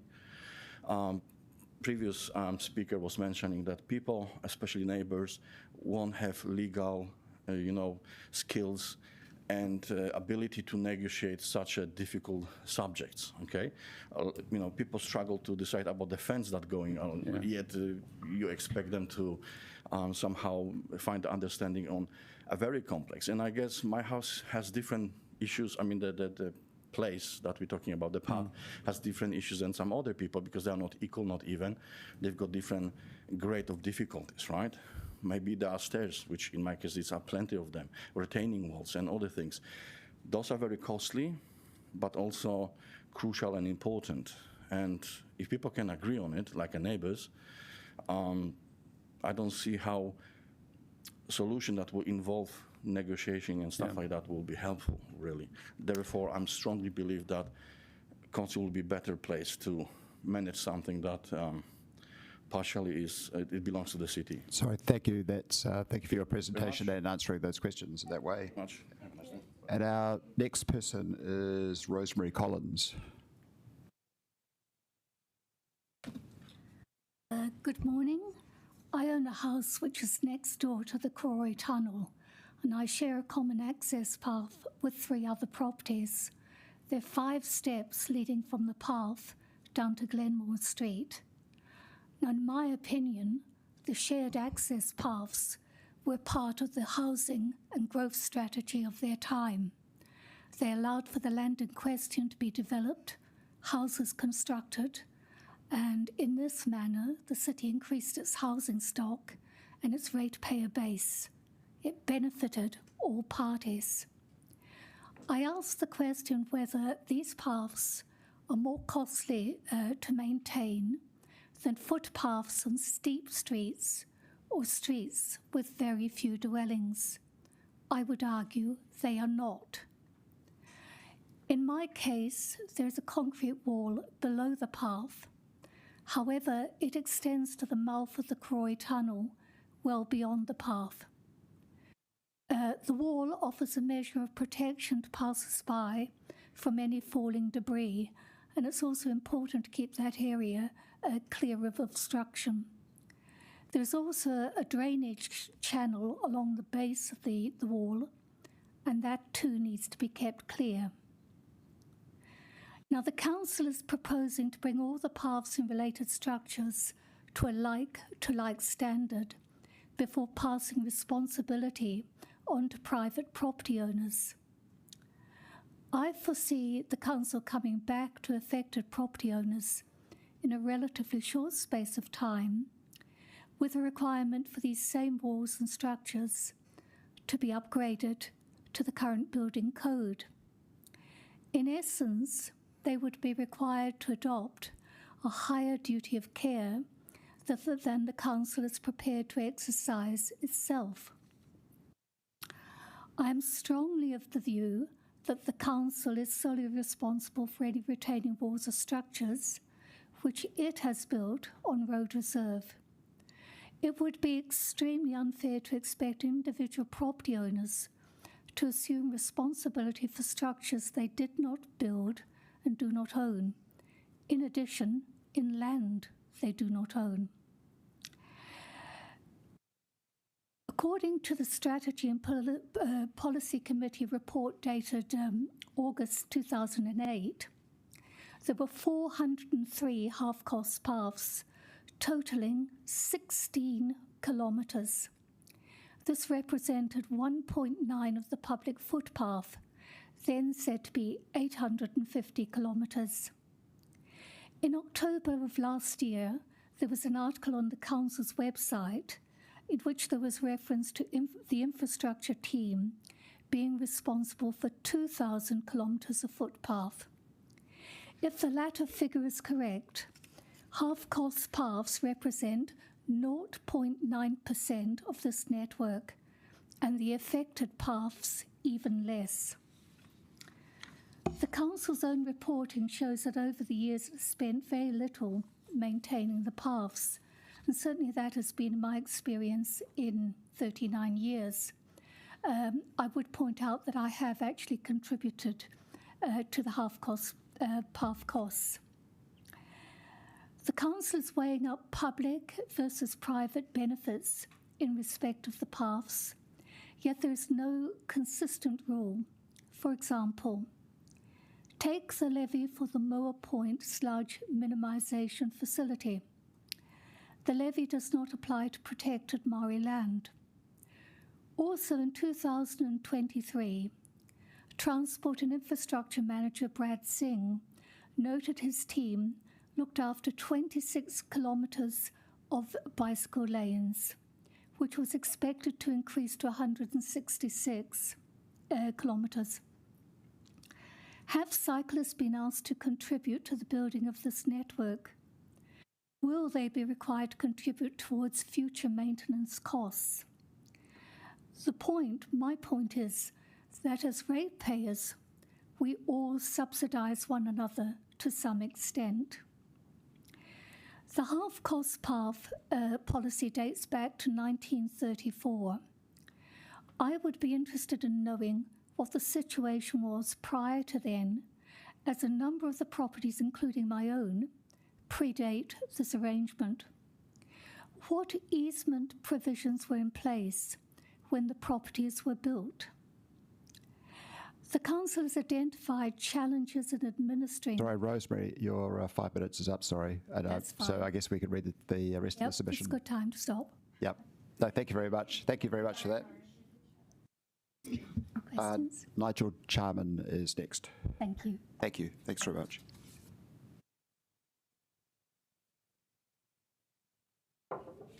Kia ora koutou. I've got a few slides. Are they available?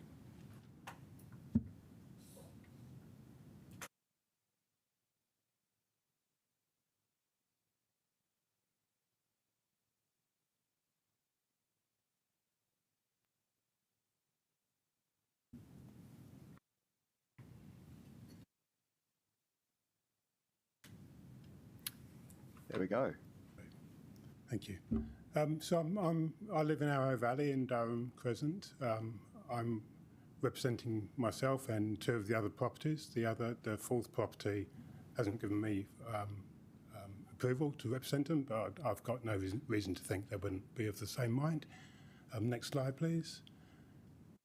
So you can't really see, they've got a share path that goes up off the road and then doubles back going up the hill. Just go to the next slide and there'll be some shots of it. So I'm overly familiar with the half-cast path policy. I've lived in the property 27 years.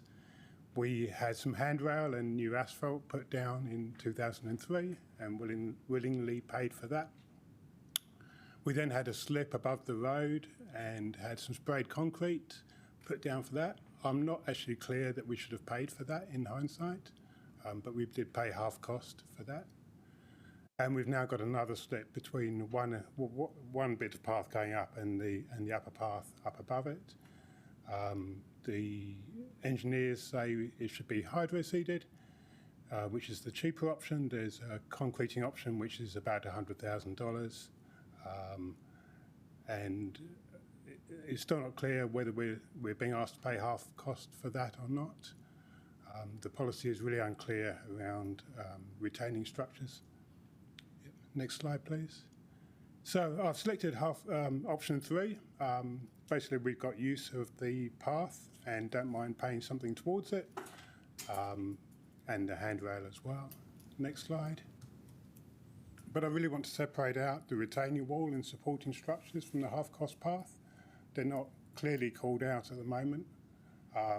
We think council should take on full responsibility for retaining and supporting their land, and I've got a few reasons behind that. Next slide. So basically 3 reasons. One is that we can't insure it or get EQC cover on it. We have tried with these slips and EQC turned us down. So yeah, owners wouldn't be able to insure it, potentially hundreds of thousands of dollars of retaining or support needed.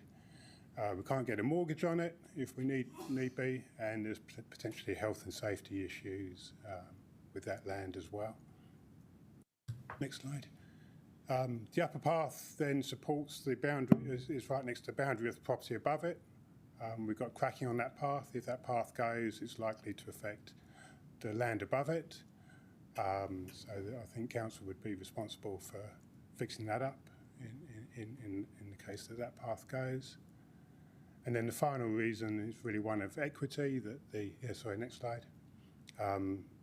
We've got the diagram from the engineer's report there. The brown shows where the land is, and the dotted line I've added on as, I can't go back 100 years, but if I had a time machine, that's how the land might have been before it was cut out to make the path. So the road's been cut out, it's made the land steeper, which has resulted in some of these slips happening, along with climate change, etc. So just as a summary, I'm looking for option 3.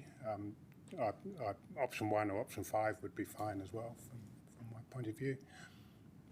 But the council should fully fund its retaining and support of that land. Thank you. Councillor Free's got a question for you. Yeah, just another submitter very clearly stated his view was that council should completely take responsibility for the retaining walls and tree control, but was happy to continue with the half-price arrangement for the surfaces and the handrails. Is that sort of basically what you were saying too? What do you think about the tree control aspect? Yeah, when the slips have happened, we've got chainsaws out and tackled the trees ourselves, just so we can get through. The trees are causing some instability. There's some big trees on that bank. A couple of times they've come down and helped, cause a slip, I believe. Thank you. Very clear. And one more question from Councillor Chung. Great, thank you very much for this. Those figures that you actually quoted before, particularly the one for hydro seeding, who gave you those figures? Because they seem to be inordinately expensive to me. That was the council team. They got engineers' reports. The total cost was about 10,000 just for hydro seeding, with another 5,000 for potential wall that would be to protect the road. It wouldn't do anything from our point of view. Great, thank you. Thanks very much. That's the time is up. Thank you. That's much appreciated. And now we have John Dalgleish.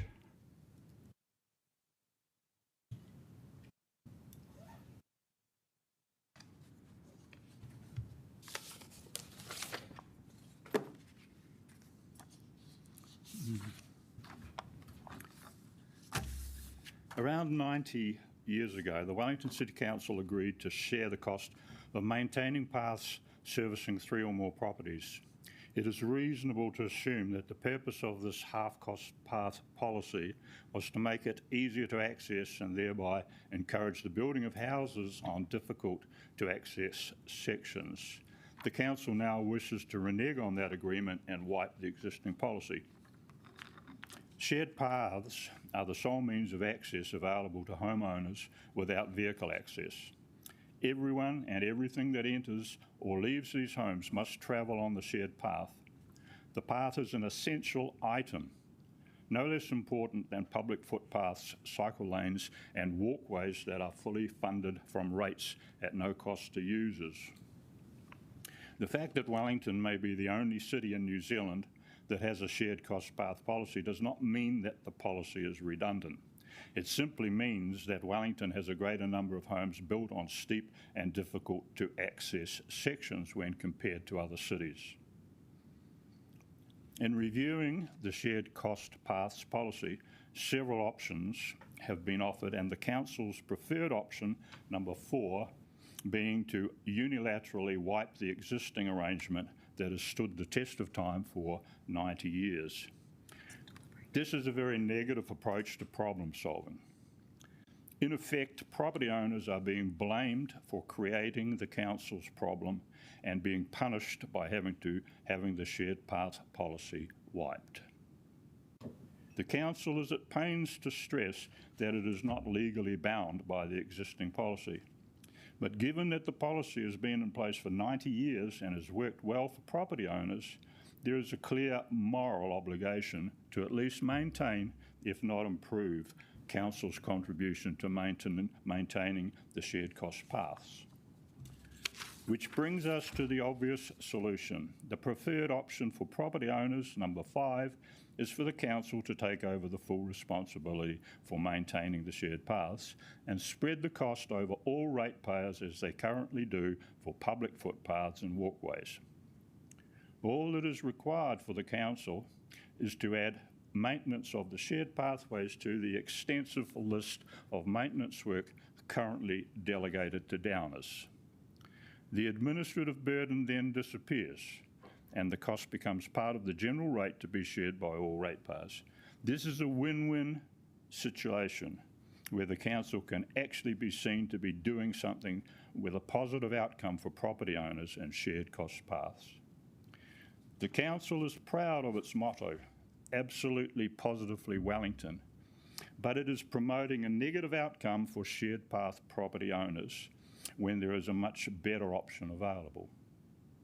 From a personal point of view, I think it would be nice if just for once in my lifetime, the Council could actually be absolutely positive and do something that shows a generosity of spirit worthy of the logo. Thank you. Thank you. That's a very encouraging speech. I think you've stunned us also. We haven't got any questions by the look of it. But thank you very much for your presentation. And our next speaker is Douglas Lynn.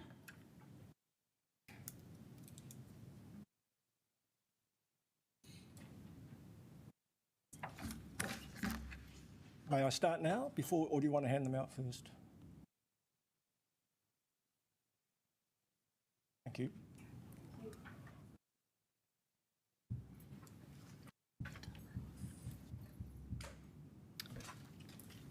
You may as well get started now. Righto, thank you. Tēnā koutou Haratua. Thank you for your time this morning. I've lived in Doctors Common in Mount Victoria for over 20 years. It's nearly 90 steps up to my letterbox. The house I live in was built in 1896. We in Doctors Common made an in-depth written submission. We set out the reasons for our belief that the issues raised by the Council in this proposal do not justify the proposed change in policy. Conversely, we argue that these very same issues are good reasons why the Council should instead take full responsibility for maintaining these paths. This morning I want to raise just 3 points for your further consideration. My first point concerns fairness, equity and cul-de-sacs. Under option 5 in the proposal, under fairness and equity, it states, ratepayers are paying for the facilities that serve a small portion of private property owners. This is not an even-handed statement. Why are we on the paths being differentiated from ratepayers? We're not a different breed. As private property owners, we are of course ratepayers and thereby contributing to facilities all across the city. Take, for example, cul-de-sacs. Just around the corner from where I live, there are steep roads that exist solely to provide access to the private properties situated on those cul-de-sacs, on those roads. The fundamental difference between these cul-de-sacs and where I live is simply that they are luxury versions of a path with access and parking spaces for motor vehicles. So why are we, the ratepayers on the paths, being singled out while cul-de-sacs get preferential treatment? The correct analysis of fairness and equity in this regard is, it is fair and equitable that the ratepayers who own private properties on the paths are treated on the same basis as the ratepayers who own private properties in cul-de-sacs. To deny this would be to persist in maintaining a biased slant that is unfair and inequitable.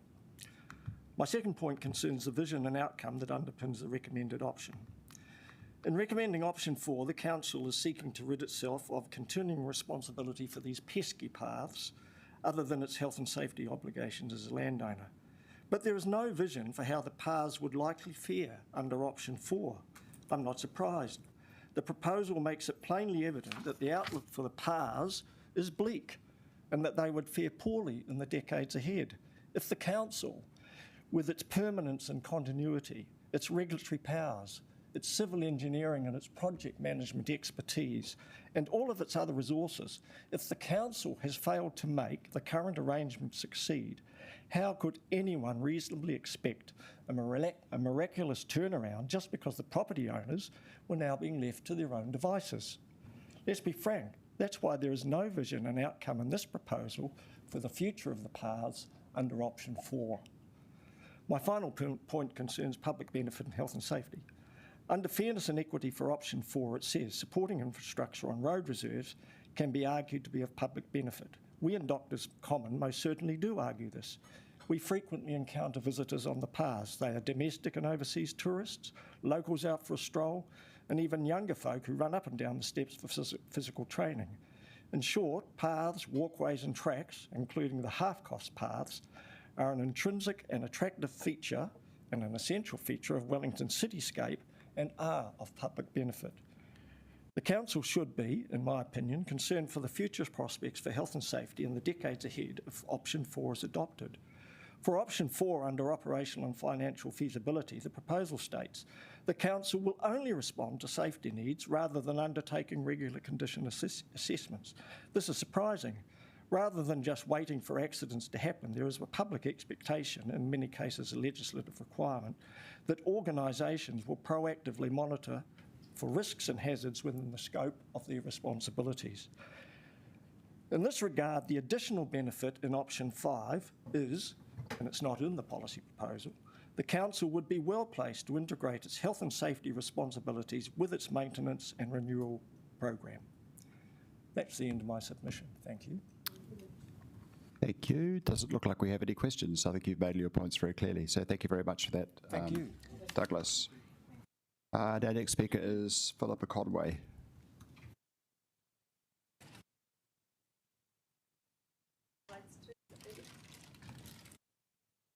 Thank you. Tēnā koutou katoa, tēnā tātou katoa.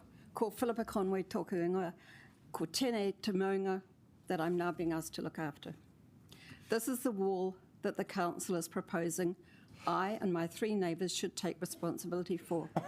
And I put myself in the photo to help you see the scale of the wall. And this is the length that I'm actually still in the photo. This shows our paths before the wall was constructed. We had our own access. The wall was built in 1929 to widen the street to better provide access to Karori. Because the hillside was cut back, a retaining wall was necessary, and this was part of the Western Access Scheme.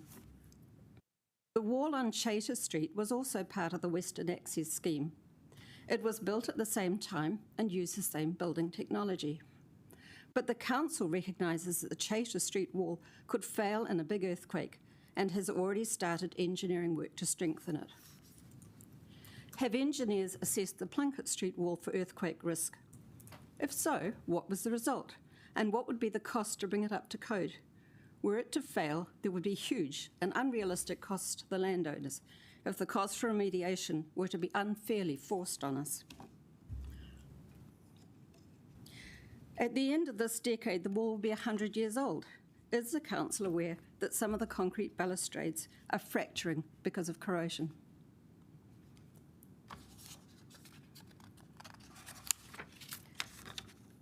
The path has subsided in parts, making it uneven, and the lack of maintenance has resulted in the asphalt cracking as plants force their way through.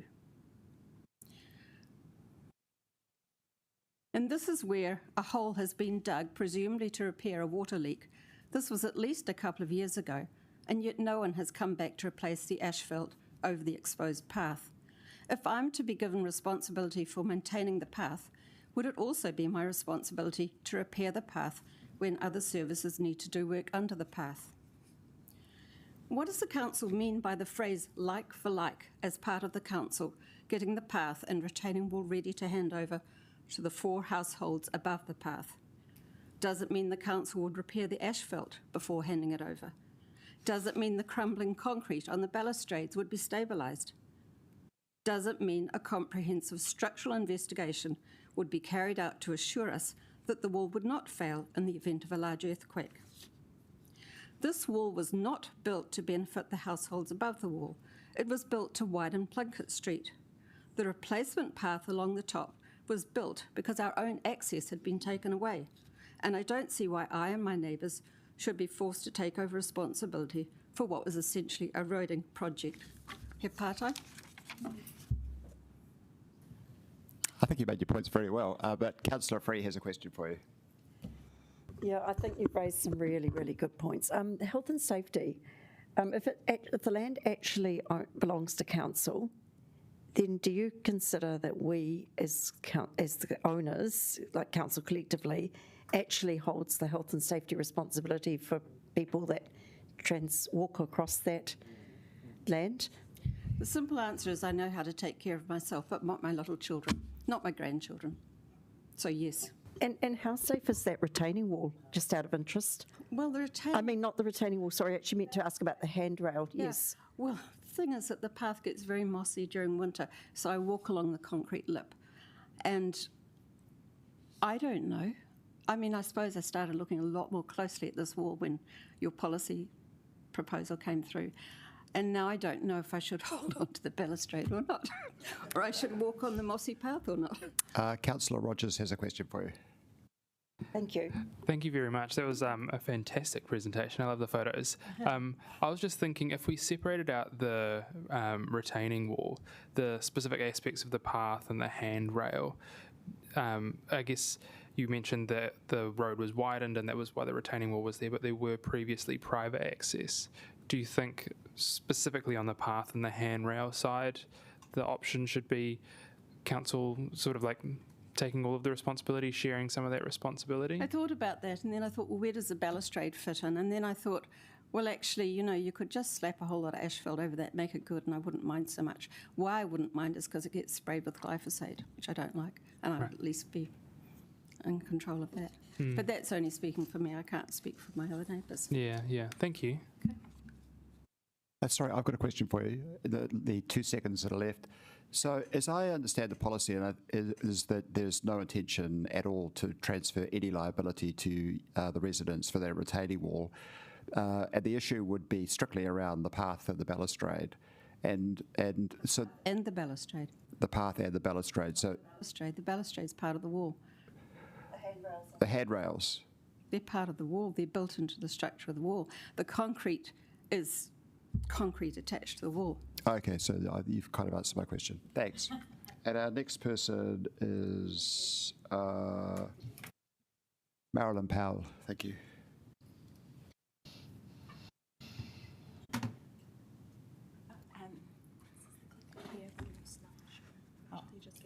Is it possible to have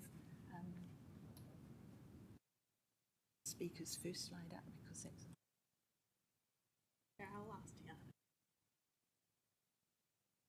Okay. Yes. Am I on? I agree strongly with Lynn's presentation in regard to the aspect of cul-de-sacs, and I also agree strongly with what Philippa has just said, because I'm coming from the same position with. And if Tiana, are you able to put up Philippa's first slide, please? Because that's what I'd like to talk to.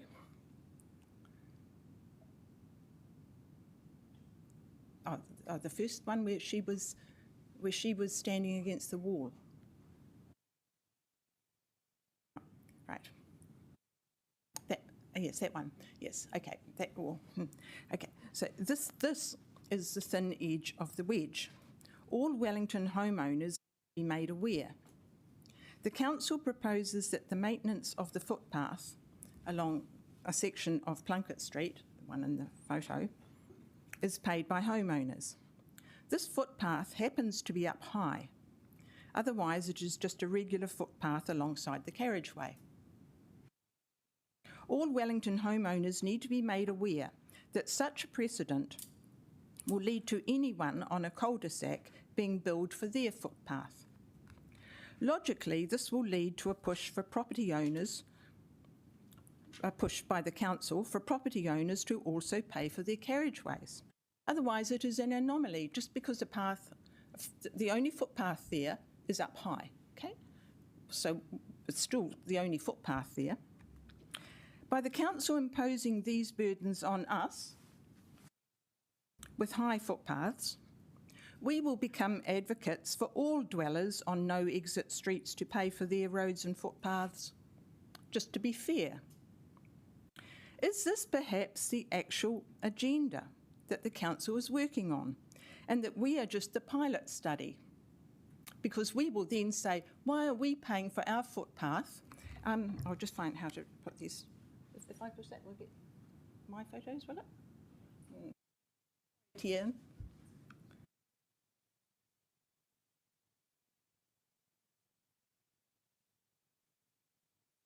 Right, this is Catherine Avenue in Thorndon, a cul-de-sac, and with 2 pedestrian paths on council land, which provides sole access to 3 or more properties, and has stormwater channels, curbs and surfaces, same as the Plunkett Street one. It's just the Plunkett Street footpath is up high. Same principle, same wording would work with this, which is what the council is actually setting up here. Here we have Stowe Hill off Cottleville Terrace. The only footpath here is the raised footpath, like Plunkett Street one, because there's no footpath there closer to the road. But here they get a carriageway. Aha, they've got a carriageway, so they don't have to pay for the footpath. Well, that might be the case now, but they can wake up to the idea that the precedent is being set if ones like Plunkett Street are having to pay for their footpath. Not getting the other photo. Oh, sorry, there should be another one. Oh, yes. Parliament Street. They have a footpath that is on council land and up high, but they are not in part of this present council push because they've got steps going up and they've also got steps going down. However, it is a cul-de-sac, and that is a footpath that only the people on the cul-de-sac are benefiting from. They might think, oh, yay, we're not in that, well, in this punishing regimen. Well, no, they're not, but the precedent will be being set. So wake up, everybody in Wellington. Thank you. Thank you. Have we got any questions? Yes, we have one from Councillor Free. Thank you very much. We're slowly getting quite a fulsome picture here, which is good. The situation you asked us to look at that the previous speaker mentioned, what services are there at the road? And I think you've answered it. Is there a footpath? Is there parking allowed there? I'm just interested. I wish we could have a site visit, actually. Well, Philippa's photo is very, very good if you could get a closer look at it. So no footpath on that side. So it is really, what we're talking about is just a footpath. It happens to be up high. But I also notice in the council's proposal, they're not saying only footpaths up high. So that's why I'm saying wake up Wellington, a footpath. Okay, thank you. Thank you. Thanks for your question. Thanks so much for your time. The next speaker is Carolyn Kern.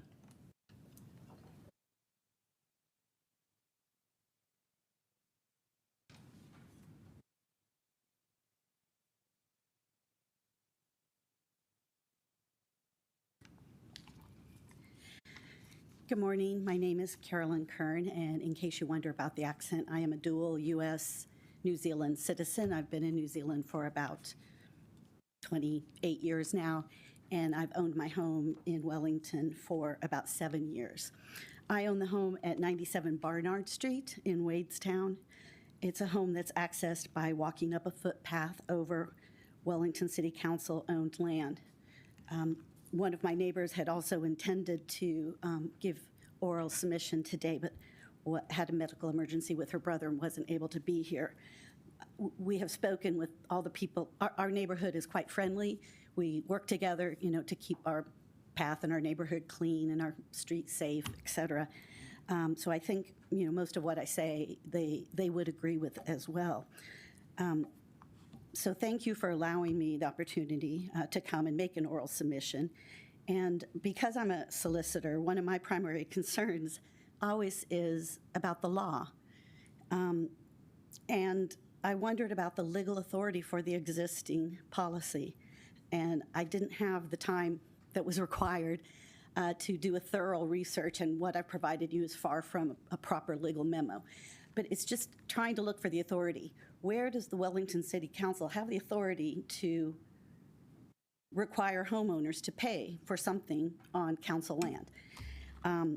Now, it's possible that you have obtained such a legal authority, and that's why I say you might be able to just disregard my note if you have had a legal opinion that the existing policy is legal and that the proposed policy is legal. I have the gut feeling, and from a cursory review, that it's not. It's not within the law. And so the answer for something that's not within the law is certainly not to go even further outside the law and trying to shift it to the homeowners. So before any vote is taken, I would just hope the councilors would pause to make sure that you're on good legal footing. And I know not everybody has access to lawyers, and civil servants are being cut back, and I understand all of that. So I'd like to just set that aside for now. That's my primary concern. I would just encourage you to find out if you're on good legal footing with what you're proposing to do. And I think that you probably aren't with the existing path, and that's probably why it hasn't been able to be enforced. It's been able to be enforced when homeowners agreed. So what I would say about agreeing and working together, I think almost all the homeowners, from what I'm hearing people say today, are in agreement that they're willing to work with the council for these kinds of issues, and they're willing to come to try to come to some kind of solution of what that might look like. With regard to my own path at my house, my neighbors and I take responsibility for cleaning up the path, moving the rocks when they fall from the banks onto our path and sweeping the leaves away, cutting any bush that hangs over the path that hits us as we're walking up and down, cutting overhanging trees, whether they're coming from the council side or the private property side. We keep those high enough so people can pass. And we've added lighting for our own benefit and also for the public who may have cause to use these council paths, such as for delivering goods or services to us at our homes or for visiting us. And I don't think there is a lot of issues about us continuing to do that from our path and kind of from homeowners generally. I don't think there's a huge uproar about the routine maintenance and keeping it safe to walk up and down, because we're the ones that have to walk up and down it with our groceries and every item that we need in our house, our firewood, et cetera, you understand. But our concerns arise when there's something more involved or required, such as repaving if a tree root is uplifting a path and creating a trip hazard. The hand and guardrail replacement when there's corrosion. The picture that you were shown, we have the same situation where the concrete is cracked away in some places and you can see the rebar, and so it's beginning to rust. And most importantly for our path, when there's slippage of the bank that supports the path. So we have a situation where at the top of our path goes up and back down. At the top, the bank is slipping away in an alarming, it's alarming to us. I guess it happened it happened before I purchased the home. And if there's another earthquake and there's further slippage, we wouldn't want to be in a position where, the 5 or 6 homeowners that use this path have to try to figure out what to do about this bank having slipped away, and now our path is crumbled, and now none of us can get to our homes absent having abseiling equipment. So that's kind of when we would really appreciate having a cooperative approach, and it probably is the right time to talk about what this approach is going to be when we're not in that situation. So to talk now and plan and come to an agreement, who's going to do what and how are we going to work together. So just in summary, I consider that some type of partnership between the City Council and the homeowners regarding these council-owned footpaths is the best way forward, but it should be undertaken with more consultation and with a legal review of any options that are existing, and also any before a vote is taken, because it would be awful to spend this time and resources and enact a new policy only for the council to attempt to enforce it and the homeowners to have to go get.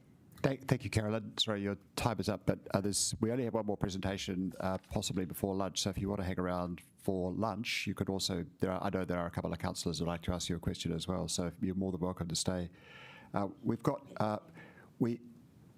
Elizabeth Stockler is here, and Elizabeth, as I understand it, you're actually down to present at 12:30, which is after lunch. But if you want to do now, we can fit you in now. So it's your choice.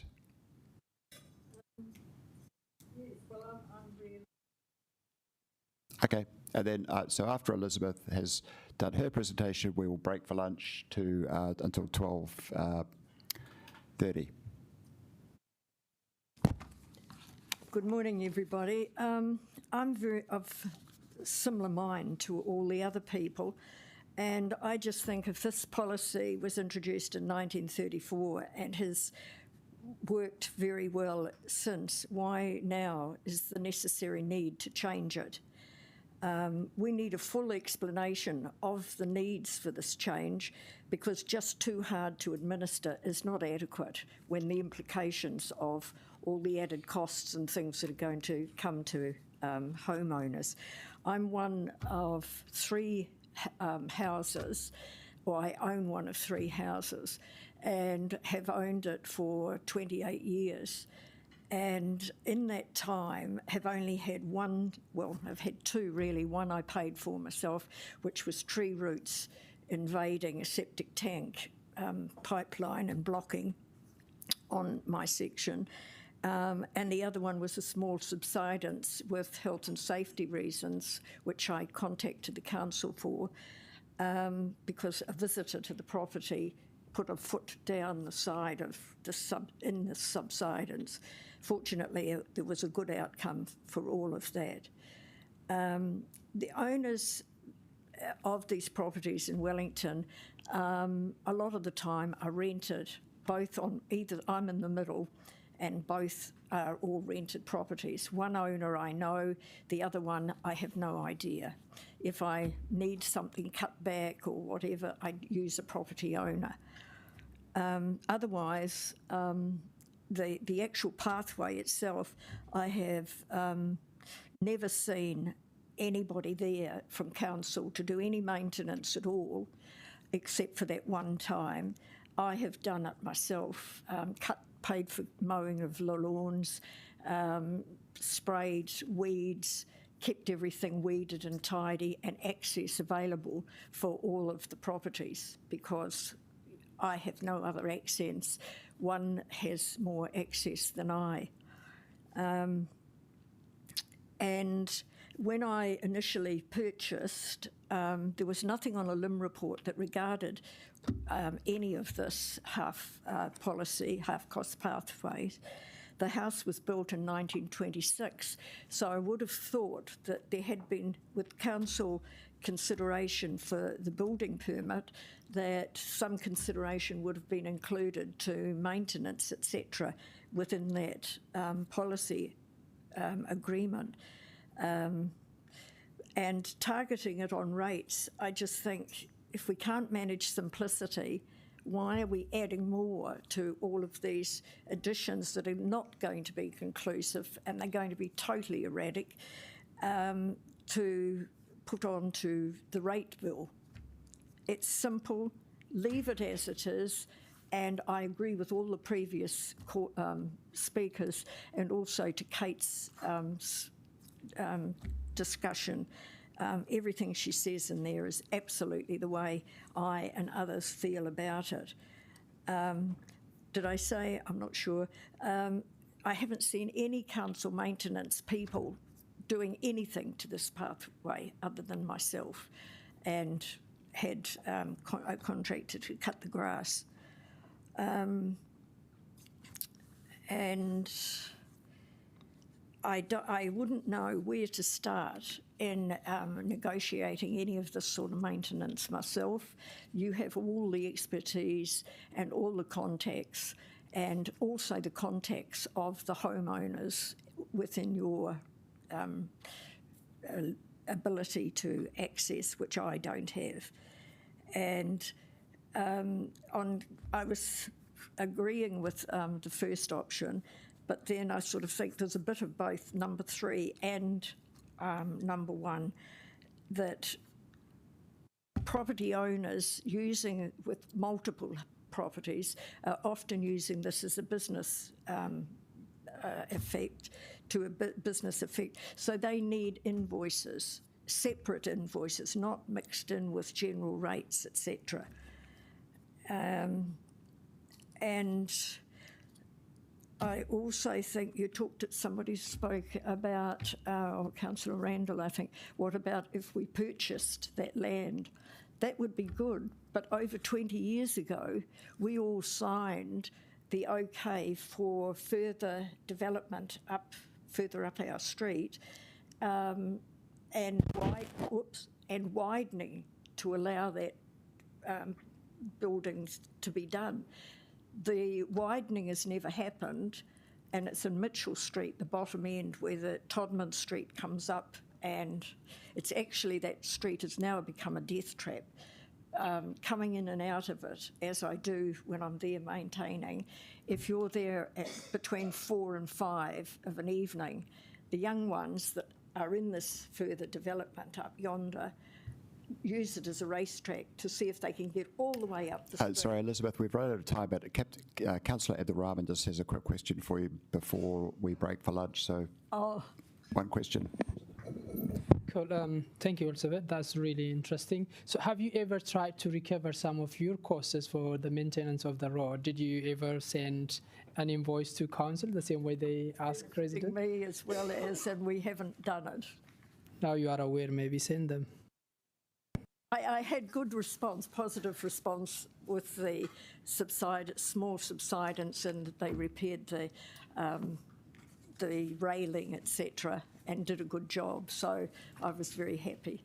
Great, thank you very much. Well, we've now got a break until 12:30, so everyone in the room is welcome to join the councillors for a bite of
Our presenter is Emma Martin, and Emma is online.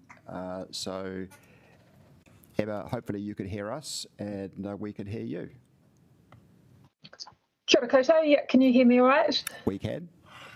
Awesome. Okay, I'm going to try and share my screen because I have a PowerPoint presentation just to show you some pictures and things. So just give me a second to see if I can bring that up.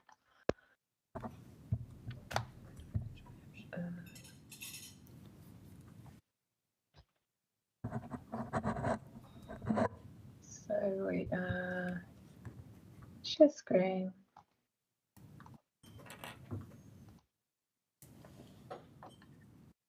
Share. Okay. Can you see the? Can you see my screen? No. Okay.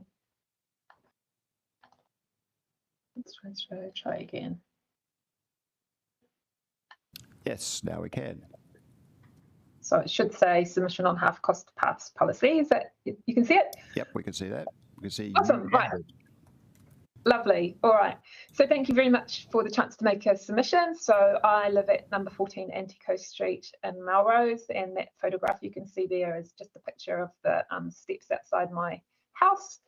The submission that I want to make today, I want to oppose the proposed changes to the council policy on half cost paths, insofar as they relate to my path specifically on Anticoast Street, which I believe has been incorrectly designated as a half-cost path. And I think that this time at which you're actually kind of reviewing your policy on half-cost paths, it's probably really important to actually make sure that you've got all of those paths correctly designated.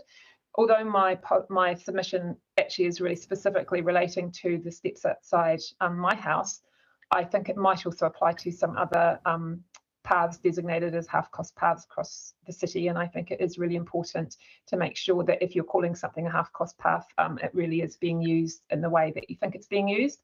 So the Anticoast Street steps form part of a continuous walkway that goes from the bottom to the top of Anticoast Street. They are used by the public for general travel purposes along the road as per the council's own definition of a public footpath. So they're absolutely not just used by the residents of that are on the houses that adjoin the steps themselves. They form part of a continuous walkway that goes all the way up the street, and all of the houses on the street use them. And there's no other footpath on Anticoast Street, which is a very narrow, steep, twisty step street, and it's really unsafe for children in particular to walk up and down the road. So I'm just going to show you some pictures to help you understand what I'm talking about. So you can see in this aerial view, you can see Anticoast Street. What you can't tell from that picture is that it's very steep and very narrow. There's parts of it that only one car can get past, and it's got very limited parking as well. If you see in the next picture, that purple line shows what is designated as a half-cost path. So those are the steps that go up past number 10, number 12, number 14, number 16, and number 18 Anticoast Street. But those steps are part of a continuous walkway. So that green line shows that there's a sort of ongoing path that goes, there's a little bit more just of not steps, but just a path that goes beyond the steps, and then it meets a sort of a driveway at the top. And so functionally, this path goes the entire way along the street in parallel with the road. And there's no other footpath, so this is the footpath for the street. There's also an additional informal path that a neighbour put in place at one point that sort of goes halfway up the street that enables people from across the road to get onto the steps. So the purple dots show the households that the council wants to make fully responsible for maintenance of this supposed half-cost path. So there's, I think it's 5 households that you've designated. But the green dots in this picture show all of the other households that use or potentially use the so-called half-cost path. And I understand that at least two of my neighbours took the time to make submissions confirming that they use this path daily. So it's absolutely the case that the other households in the street, and particularly we've got several families with children in the street, and they're walking to and from school every day, and they're going, I sit here in my little home office and I look out the window and I see them walking up and down every day. using this as a public footpath. So this is a view of our street from below, sort of going up Antico Street, and you can't even tell from the photograph, it's actually even steeper than it looks. Would you want your children to be walking to school up and down this street? So when my youngest is now 18, but when they were children, they were absolutely forbidden when they were walking to and from school. They knew they weren't allowed to walk up and down the road there because it wasn't safe. And you can see from above as well, it's completely blind turn, it's narrow, there's only room for one car to pass, and yeah, of course no one's going to let their children walk up and down that way. So you can see in this picture, completely natural thing, when you arrive at the bottom of Antico Street, you're faced with this very narrow, blind, dangerous road that you could walk up, or you could walk up the steps, and of course everybody walks up the steps. So everyone who comes to Antico Street, well, pretty much everyone, we kind of get boy skateboarders sometimes that go down the street, they love it, but pretty much all the members of the public use these steps as their way of getting up and down the street. So basically, in summary, my point is that these steps actually form part of a public footpath. Functionally, it is a public footpath. It might not be designated in that way legally, but functionally it's definitely used as a public footpath. And it's completely unfair for a small number of residents to pay for what, by your own definition, is a public footpath. And so I'm asking that the council redesignate these steps as a public footpath and assume full responsibility for maintaining them. And also that at the same time you would actually look at any other footpaths that you are looking at putting as the responsibility of the homeowners, and ask whether they also actually meet the definition of a public footpath as you've described. That's pretty much my vision. Your 5 minutes is up, but I'm done. I think you are extremely persuasive. None of my colleagues have any questions. Oh no, Ray Chung, he always has a question. So thank you very much. That was an extremely clear presentation. And thank you. Councillor Chung is here. Great, thanks. That footpath up there, what's that sign to the left of the footpath? Is there anything there that says that it's a public footpath or a private footpath at all? No, the sign, are you talking about the sign on the lamppost that says limited turning available because it's a dead-end street? Oh, I see. Yep. Okay, thanks. Yeah. Great. Yep. Thank you. Awesome. Great. Thank you very much for that presentation. That's really appreciated. Good. Thank you so much. Bye-bye. Thank you. Goodbye. Is Anna Thomas here? Yes, I am. Oh, thank you, Anna. You get your 5 minutes starting whenever you get started. Thanks. Okay. Thank you very much, councillors. Thank you all for having me. It's a real pleasure to be able to speak on behalf of this policy. So I'm a resident of Upland Road in Kelburn. We purchased our property about a year or so ago. Regarding transparency of the half cost path policy, I reviewed our LIM report. There was reference to this policy in the LIM report. It talked about handrails and maintenance, and including maintenance of structures. Nothing in that told me anything about the maintenance or the possibility of the maintenance of an unretained bank, which our path connects to. And so for me, this policy is a little bit blind in that, if I knew I was buying into a property that might require $1 million or $2 million worth of maintenance on an unretained bank, I may not have purchased the property at all. Operationally, there was nothing to tell me how the half-cost policy might be collected, and in real terms, we haven't been asked to pay for any invoices for any work that's been done via the council on our behalf, and also the council's responsibility. So I do agree that the current policy is unclear. It's unclear in the LIM report of how it might operate. And I also understand that it's complex. For example, laterals that cross over to reserve land, and as the homeowner's responsibility to keep them up to date. I have an example of that on our property.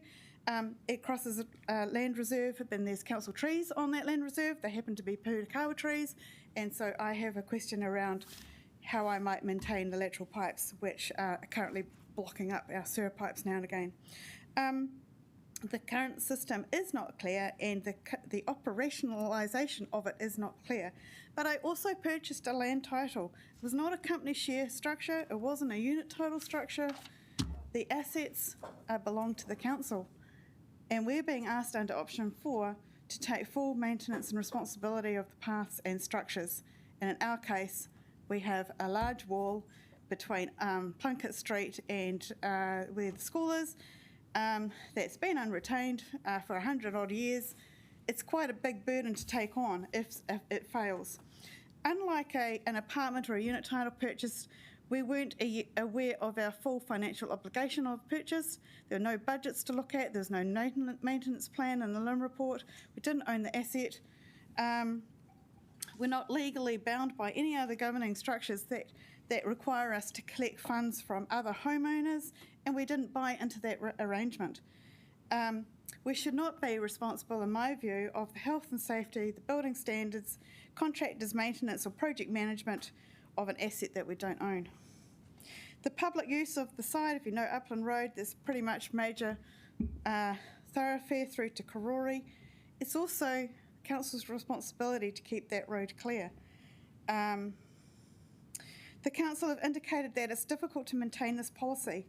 And my view is that difficulty won't be any easier under private ownership. In fact, it could be worse, because if someone can't pay, they can't pay. And there's no legal structure around to try and enforce that payment. I do understand financial pressures, but we're all under financial pressure. I don't agree with the burden of the cost, and the burden of the liability should sit with homeowners on a council-owned asset. It's not the arrangement that I bought into. And it feels a little bit like your policy might be shifting the goalposts, even if it's implemented over a number of years. I do believe that the option of number 5, which is the council should hold responsibility for all their current half-cost path policies should remain, and take the ownership and the responsibility and the liability and the maintenance plans and the funding through to that. We are users of the path, and a parallel could be other assets that the council own that we may or may not be users of, such as cycleways. I can't ride a bike, just as an example. That's all I had to say. I'm in within my time. Any questions? No, Councillor Chung, he's always going to... Great, thank you very much. That part of Upland Road that you're actually on, is that actually part of the main road of Upland, or is that one of those side streets? We heard earlier on about a pathway. It's the main Upland Road, so it's between Plunkett Street and the shops, and where the school is. Great, thank you. That's okay. Yes. Thanks. So we've run out of time. So thank you very much for that. Thank you. Thanks for your time. And our next is Andrew Hoy. Just wait for my presentation to end up on the... OK, now if you can press play on the presentation, thanks. Now, how do I just advance normally? It has to be... OK, thank you. Right, should we start now? Now. Okay. Hello, my name is Andrew Hoy, and I'm an affected ratepayer.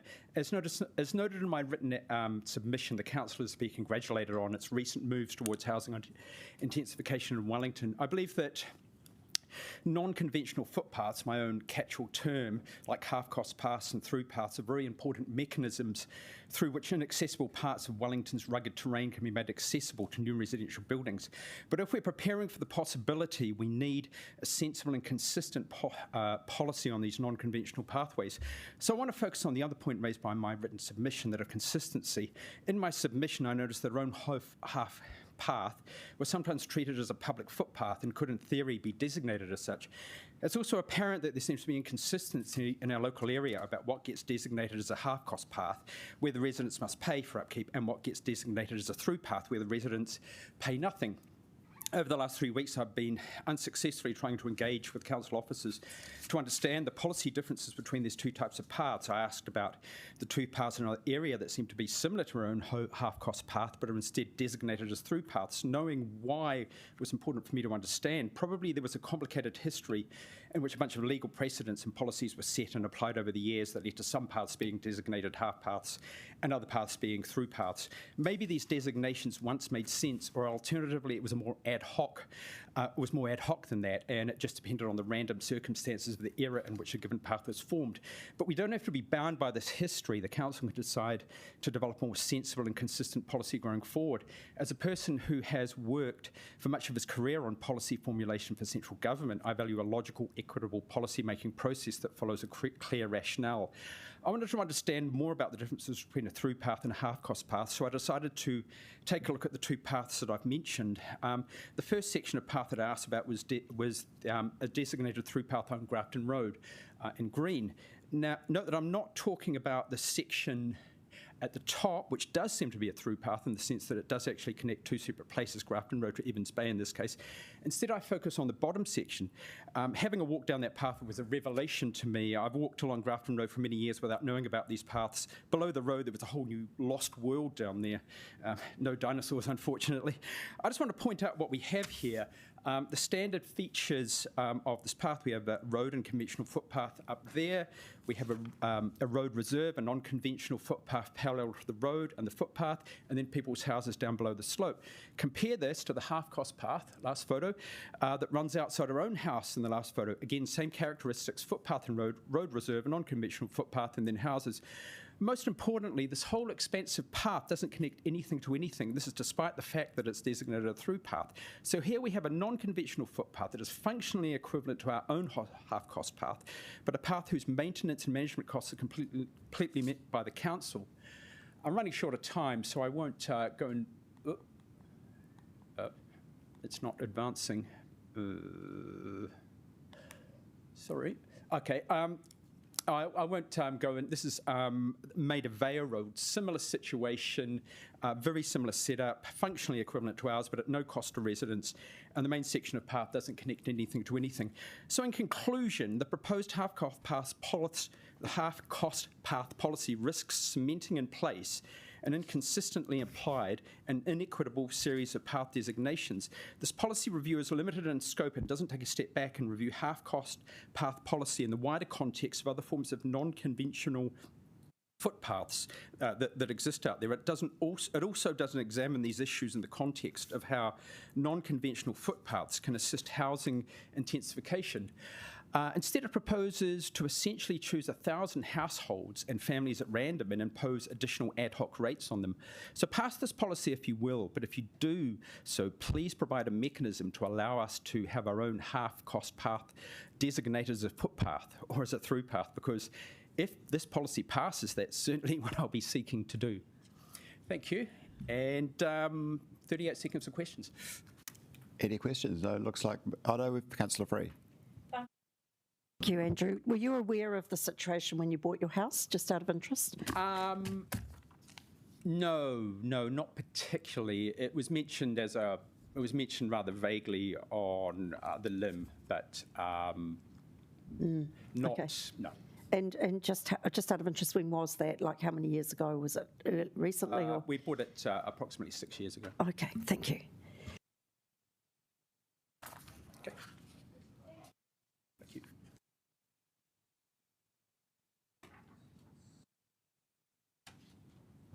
Sorry, our next speaker is Alice Donnell. Thank you, Alice.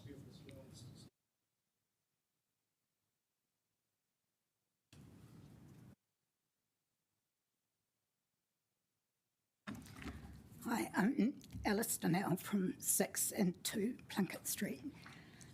I support option 1, no change, or alternatively option 3, where the council carries out the work on request and invoices homeowners for half the cost. I consider that to change the rules now to either option 2 or 4 would be unjust and unethical. I bought my home in 1980 and was aware of the half-cost path policy. I naively assumed that this meant that the council would carry out half the maintenance of the pathway. But in 44 years, while I've mowed the grass, cut back flax, cleared the pathway, planted flowers, etc., the council has done nothing except 15 years ago, at our request, council replaced the asphalt on the path and invoiced homeowners for half the cost. This was satisfactory, but now, as in my many photographs, not being a technical person, they're all roughly the same, just different sizes.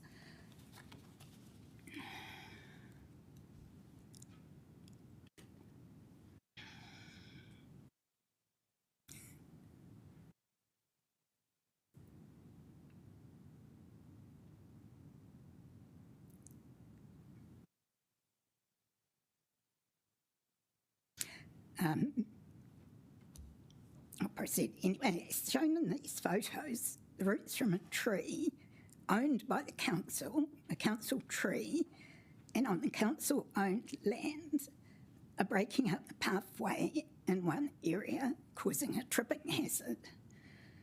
It seems to me that the council should take responsibility for this, but under option 4, they could opt out of responsibility completely. So I'm, as I said, for option 1 or possibly option 3. That's me. Thank you. We have no questions, so that was very clear and succinct. Thank you very much. Thank you. Who's next? Is Paul Razelin here? Thank you.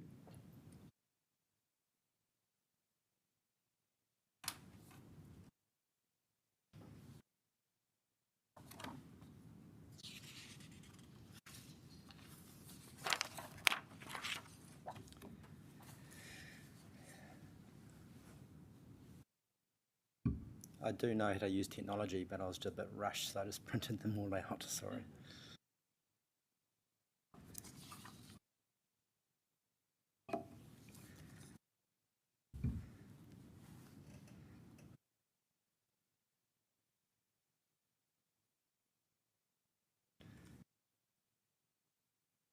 Okay, thank you for having me today, councillors. My name is Paul Israelson. I'm a owner and resident at Sugarloaf Road in Brooklyn. You can see from the diagram I've got there, there's a pathway that's been identified as effectively a half-cost pathway. The path is actually a thoroughfare that the public use to walk along Sugarloaf Road to go up to the Brooklyn War Memorial, through the reserve and up to Mitchell Street. There is a footpath on the other side of the road, but the public use it quite often because the views on the path that we have over the city are a lot nicer because they can get to see north over the entire city. You can see from the diagram there that the path has 3 entry and exit points with 8 houses across its length, and each entry and exit point provides a multiple route of options for the pedestrians and the public to use. The thoroughfare was created by the formation of Sugarloaf Road carriageway that cut into the existing slope, and there are no retaining walls. The bank's probably only about 2-3 metres high at its highest point. And there's a considerable amount of vegetation on the carriageway side of the thoroughfare, and homeowners along the path already maintain, dispose of the vegetation from the council's road reserve to ensure unobstructed access for themselves and the public. The thoroughfare has a similar message, has not been maintained by council for some years. We've been there for 4 and I haven't seen them once. I've actually fixed the barrier myself because it was broken, done that myself with a bit of handy tools to make it safe. And the road reserve trees from the bank are coming underneath and lifting the path you might see in some of those photos. There are utilities such as water tobies, electricity, communications and gas connections located in the path. So if the residents have to maintain the path, it gives me some concern about how utility providers are meant to kind of access a private path that's paid for and maintained by the residents. So the general thrust I'm getting here is this a long bit here, is the outcome that is trying to be achieved by the proposed pathway policy is akin to that of a private right-of-way. So in the situation of a private right-of-way, the landowners share responsibility for the maintenance and operation of the assets through an agreement that is registered on the titles of the landowners. The key difference is that the land is owned by the landowners, by the private landowners. So if the council wants to pass that responsibility of the operation and maintenance of the pathway assets, the only reasonable and fair option would be for the council to engage surveyors, valuers and lawyers to formally close the road where the pathway policy is proposed to apply and to transfer the land to the private landowners. Any transfer would need to consider the value of the land compared to the value of the assets based on their condition and the value of the work required to bring the assets up to the relevant standard. In some situations, the council would be cash positive, but in some situations, the council would be cash negative. This option would need to be tested through a thorough economic analysis. The only other reasonable and fair option is for the council to actually take responsibility of its own assets on its own land, which is remove the path of the pathway policy. It's similar to what landowners are required to do through private right-of-ways. So, thank you for the time. Thank you. Councillor Free. So you would consider that even being asked to pay, 50% contribution to the surface of the path is not a fair option in your view? It's not my preference, but I've bought into that situation. I'm prepared to do that. Okay, so you're prepared to see the current situation continue with some more clarity around it? Yeah, with some more clarity, but I haven't seen anybody maintain it. Okay. And again, there's tripping hazards. I just find in my submission, that it was formal submission, there was a lot of issues around health and safety, compliance and all that type of stuff, easements. The council doesn't want to get bogged down in that. Okay, thank you, Paul. Okay, thank you. Sorry, we've used up our 5 minutes, so thank you very much for that. Thank you. We've got Jenny Kona. Thank you.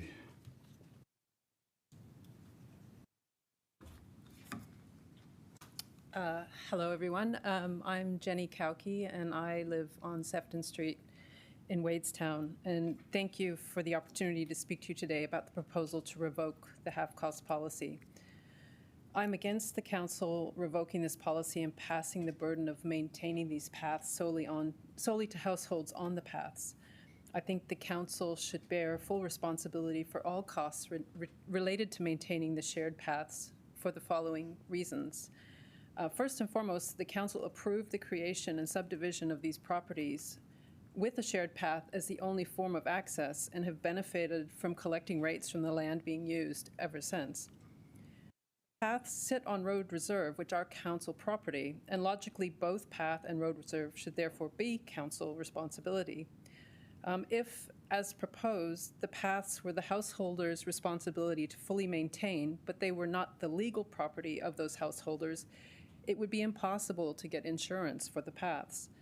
This would make any necessary repairs financially untenable for many path residents and further erode livability in the central city and inner suburbs by making those properties unaffordable for some owners.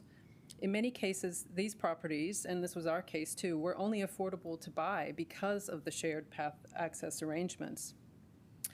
The council widened Sefton Street in the early 1970s, taking land from 2 property owners along my path for the new pathway and creating a much more vertical cliff face that the path now ascends. They did not retain this hill at the time this road work was done, and subsequent slips have caused significant erosion of the hill, which the council has not done anything to mediate or prevent. I believe the council should bear the full cost of retaining the road reserve both above and below the path. As I mentioned, there's a sheer drop and cliff beside it and above our path, and any retaining that were to be built to better support the path would serve 2 purposes of both stabilizing the council road reserve and also preventing further erosion of road road reserve which may eventually undermine our properties. Erosion of road reserve undermining private property would be the council's responsibility regardless. And an example of that is the Lennell Road retaining works happening now, which did cause some undermining of property up above it. Also, the retaining serves the purpose of protecting the road on which it runs along as well, which is fully council responsibility.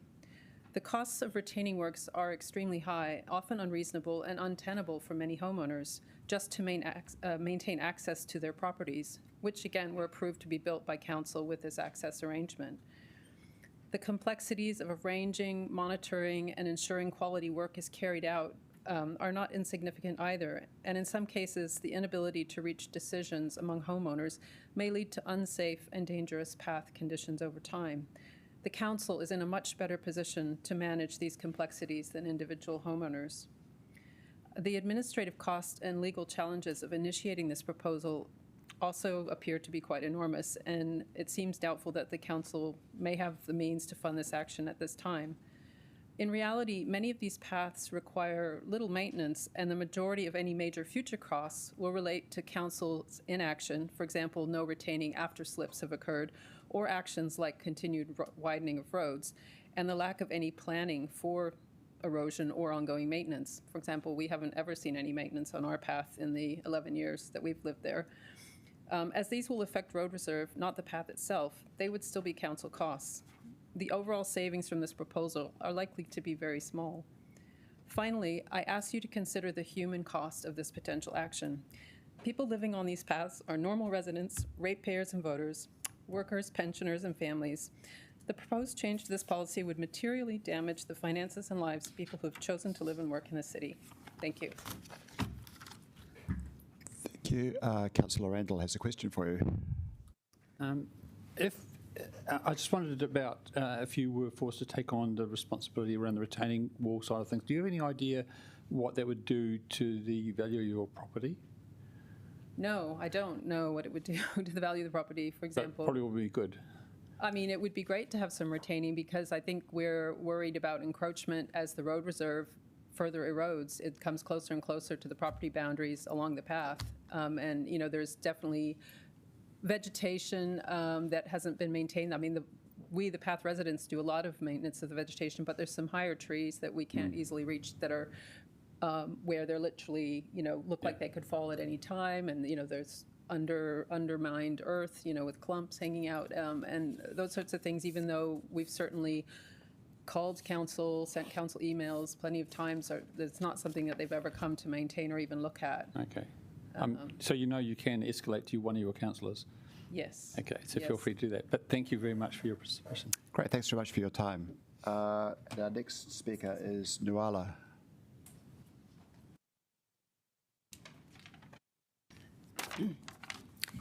Tēnā koutou katoa, Cornula O'Connor tōku ingoa. Thank you for allowing me to come here today and talk to you, and I'm going to talk to you just from my perspective. To get to my house, I have to first go down the zigzag path, which is the on the road reserve, then a long path, which is a right-of-way, and this is access to 6 properties. We've got no off-street parking or anything, so it's the only way I can get to my house. The 6 houses were built in approximately 1940s. They're all ex-state houses, except for 2 which are currently owned by Kayang Ora. One of the houses on top of that is owned by someone in Auckland, and it's a rental. The other 3 are owner-occupied. I'm giving you this context so that you can appreciate how difficult it would be to contact or even know how to contact people to get their buy-in to fund the cost of maintenance for the path. The council struggles to do it, so how can I do it as an individual? I purchased my home in 1994. I was aware about the path being right away and that we all have responsibility for that. I am the only one who maintains that, and I wasn't aware about the right of the shared path road reserve, that I could be responsible for that. So I've lived there for 30 years. I've seen people come and go, properties owners have moved on. I am the only one who does anything on the path, and that's the council don't do it. I've no access to power or water up there. I can't water blast the path. Anything I do by hand. I'm in my 60s now. I can't really keep doing this. The vegetation has totally grown out of control. It's up through the power lines. It's formed a tunnel, and that in turn means that the path is constantly wet. As a result, it's mossy, it's dangerous, and there's only one rail down the side of one of the paths, and that needs to be replaced. It's very shaky and it looks like it's rotten. My worry, I have had one fall on the path, and my worry is that I could have a major fall and have a serious injury.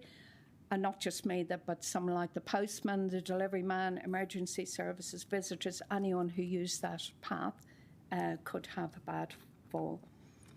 The council owns the land. They're not currently maintaining that road reserve, and that, in a result, is having an impact on the path.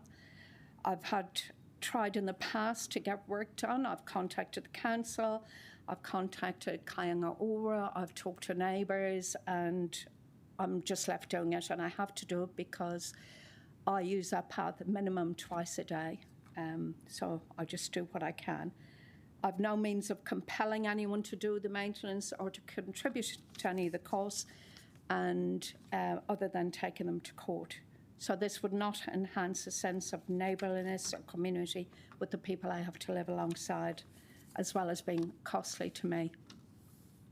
We all pay rates, and even to access the services we fund, like rubbish collection, recycling, we have to take it up to use that path. So if that path goes, like in an earthquake or anything else, we have no access to any of those services that we fund through rates, as well as having no access to our homes.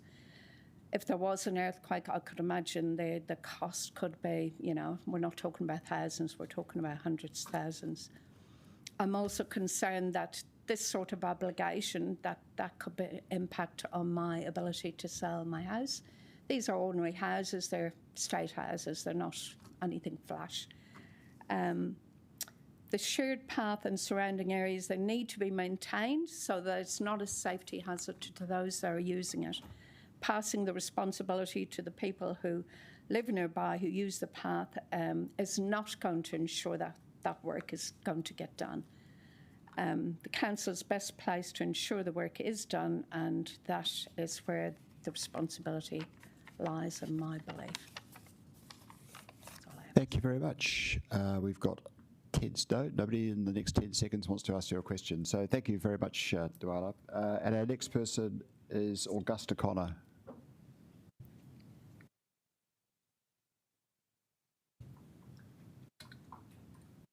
Kia ora koutou. I've only just walked in, so I'm not entirely sure how this goes. But you get 5 minutes. Yes, yeah, I got that far. Cool. So I am an economist in the public sector.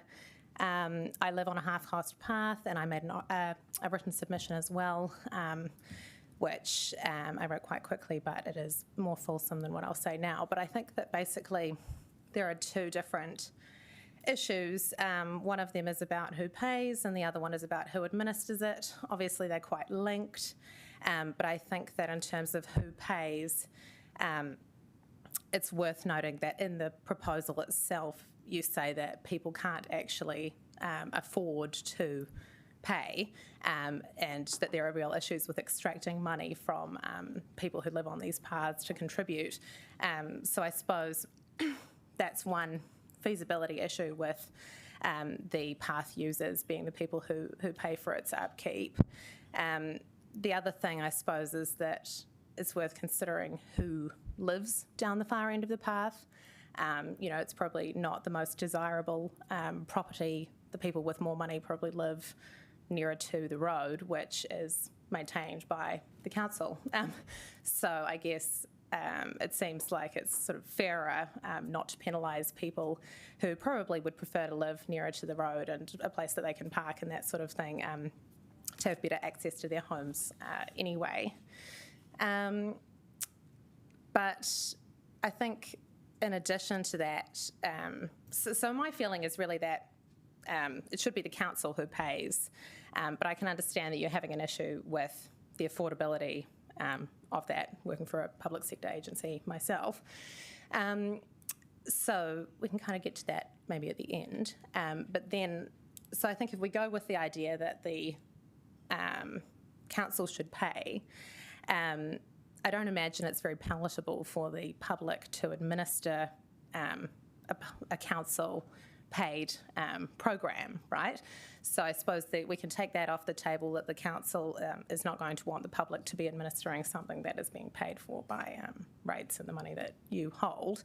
So then we can think about, well, then I think it just becomes clear that if you are paying for it, then you should probably be administering it, because then you can make sure that the money that you hold is being used in the most efficient way.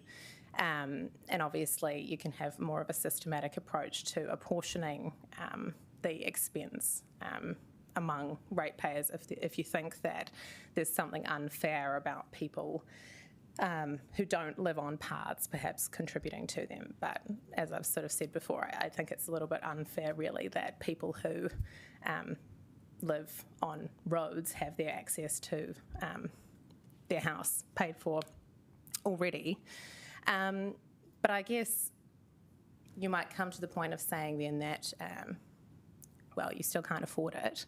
And if that's the case, I do think that still some kind of smoothing mechanism that is administered by the council would be far preferable to sort of just having all of the responsibility and all of the cost lumped onto the people who use the path. And so I did kind of put in my submission that perhaps there needs to be some sort of insurance mechanism where either rates in general or specific rates from people who live on the path are collected and then used to pay for the upkeep of the path, because I know that in other areas of the government where the public are paying for things that are used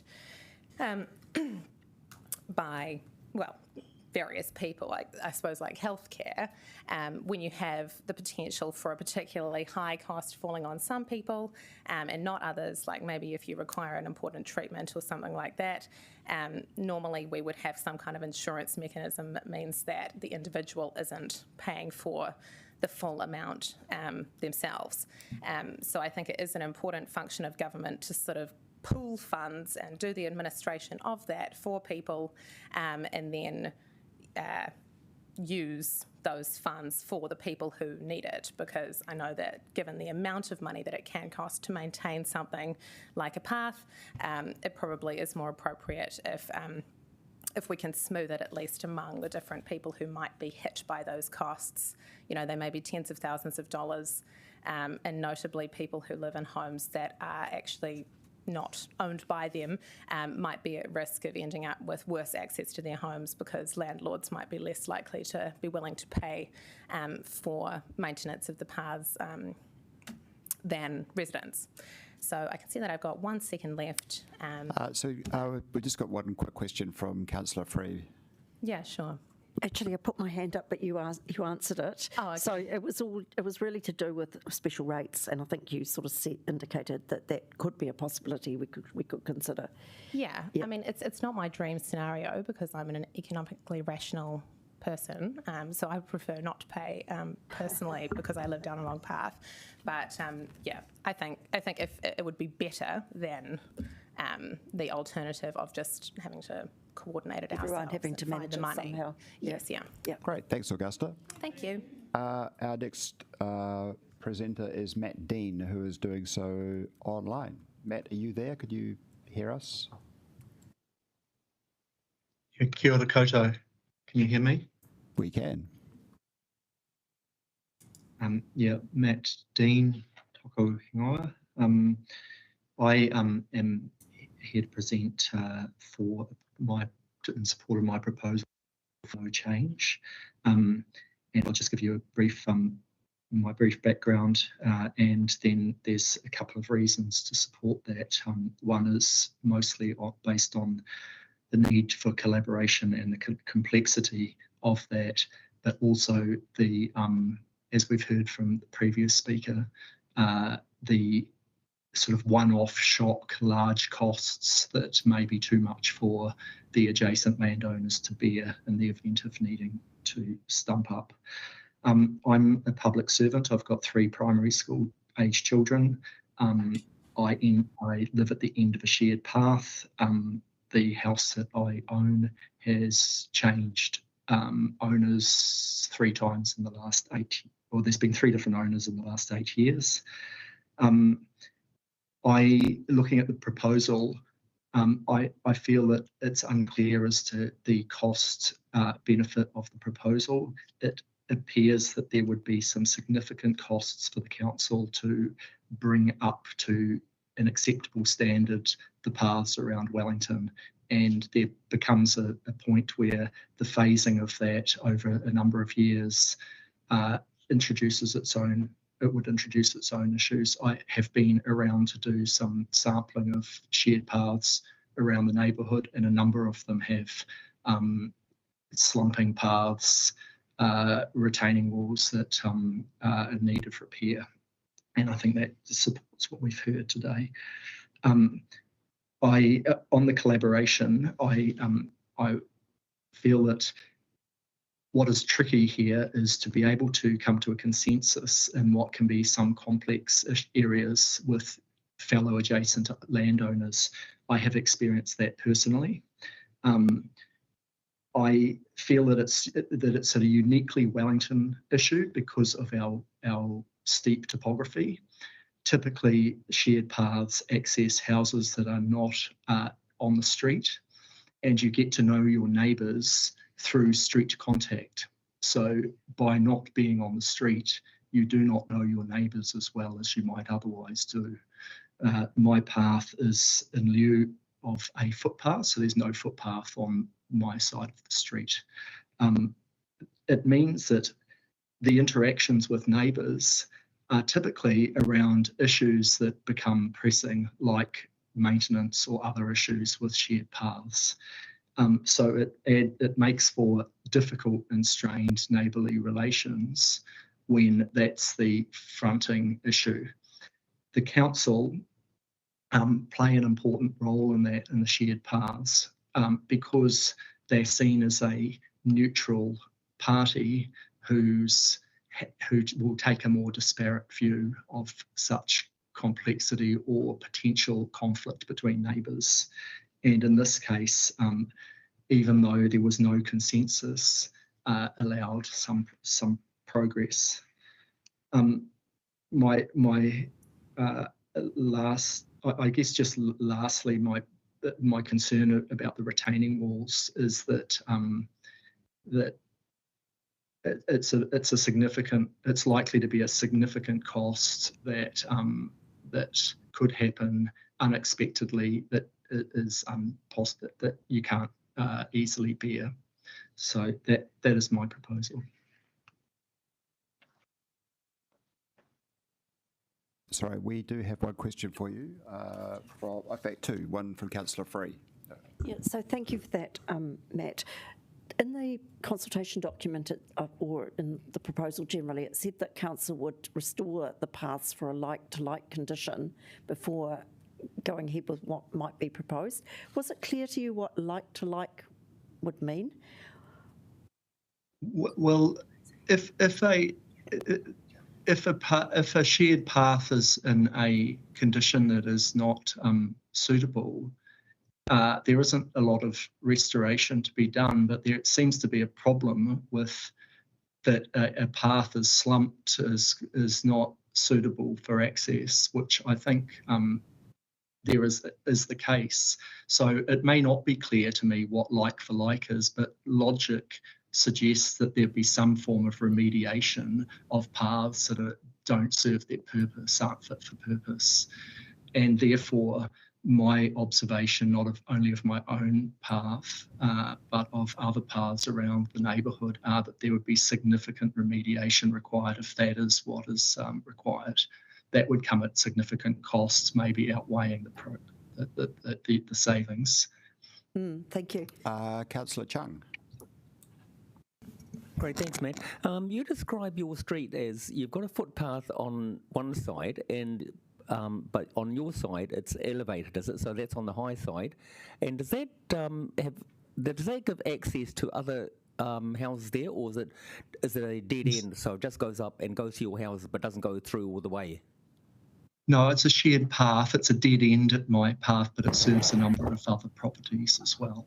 So I'm at the end of the path, of the shared path. That therefore it zigzags up from the street and then runs parallel to the street. So you could say that it serves to some extent a number of houses that have street frontage, but they don't have a level footpath at street level. Oh, great, thanks. And how many houses does it cover on your side? It's 3 properties, so it's the minimum number. Okay, great. Thank you. Thank you, Matt. That was very good. Thank you. Thank you. Is Colin Fraser and Garth here? No. In that case, could we ask Carl Savage of the Brooklyn Residents Association, if you are here, would you mind giving your one now? And because this is on behalf of a Residents Association, you can have up to 10 minutes, so you get twice the time of everybody else if you want it. I'll try and keep it brief. And I have a strong suspicion that the majority of the points have already been covered. So thank you very much, councillors and officers, for holding this meeting. To be fair, our association, while it covers about 6,000 or so people, our membership is much limited than that. So this feedback is not based on an in-depth analysis of our wider membership. To be blunt, we're absolutely buried under a number of submissions and stuff that's come out in regards to the long-term plan, the district plan. Councillor Nuridan, thank you very much for coming to our meeting and really highlighting some of the requirements. And just FYI, we're holding a meeting next Monday for the community to try and put some more submissions in. Circling back to this half-path policy, I also live on a half-path. This proposal, or policy review, I think has really slid under the radar for a lot of people. As a general consensus, and we have to say that sitting on the fence here a little bit with the wider community and those that we did actually manage to contact and connect with, has been absolutely opposed to change. So in regards to the submission options, retention of the current policy is the consensus of those that have come back to us. Now, again, we can't necessarily say that we're speaking for every individual up in the wider Brooklyn, Kingston, Mornington area, but I can certainly assure you there's a lot of half paths and joint owned paths, as it were, in that particular area. There was a lady who just, I think 2 speakers ago, was making comment about maintenance of paths. Our organisation has just recently taken up just some voluntary work looking after paths. I mean, in our shared path, there's 2 residents that do take some time to sweep the path. There's a lot of, where our houses are, there's a path, there's road reserve down to the street on our particular street. That road reserve has proved very prickly and problematic in the past, which Councillor Pannett, who's not here, would attest to, with particularly water laterals and vegetation. And that's another topic which we won't go into. Similarly, while this is a path and we do not have a retaining wall, the survey form at the very bottom sneaks in retaining walls. At the very end of this, I think this is an even bigger issue personally than the half-path policy. So putting my real estate hat on, without naming this particular property, I know a property that has about 10 metres worth of wall has some initial estimates of between $80 and $100,000 worth of retaining wall work to be done. Your average property owner will not be able to pay that. They don't have that money in the bank. We're in a recession. My 20 years worth of real estate, I've seen owners and landlords be good citizens and doing work and maintenance on their property and surrounding properties, and poor citizens of not doing work. So if you try and put some of these proposals forward, you're going to have people who are in a position to pay, but I would suggest the vast majority of people aren't. Most people who live on these sort of raised, elevated, slightly different paths tend to be younger, middle age, getting up to old crinkly like me and beyond, that can still get up and down these paths. But they have assets, but they do not have disposable income. When you're talking about $5,000 or $10,000, you could probably scrape that money together. When you're putting another zero at the end of this, I would strongly suggest that not only are you going to break people, but you're going to be looking into a wall of litigation because people just will not accept this.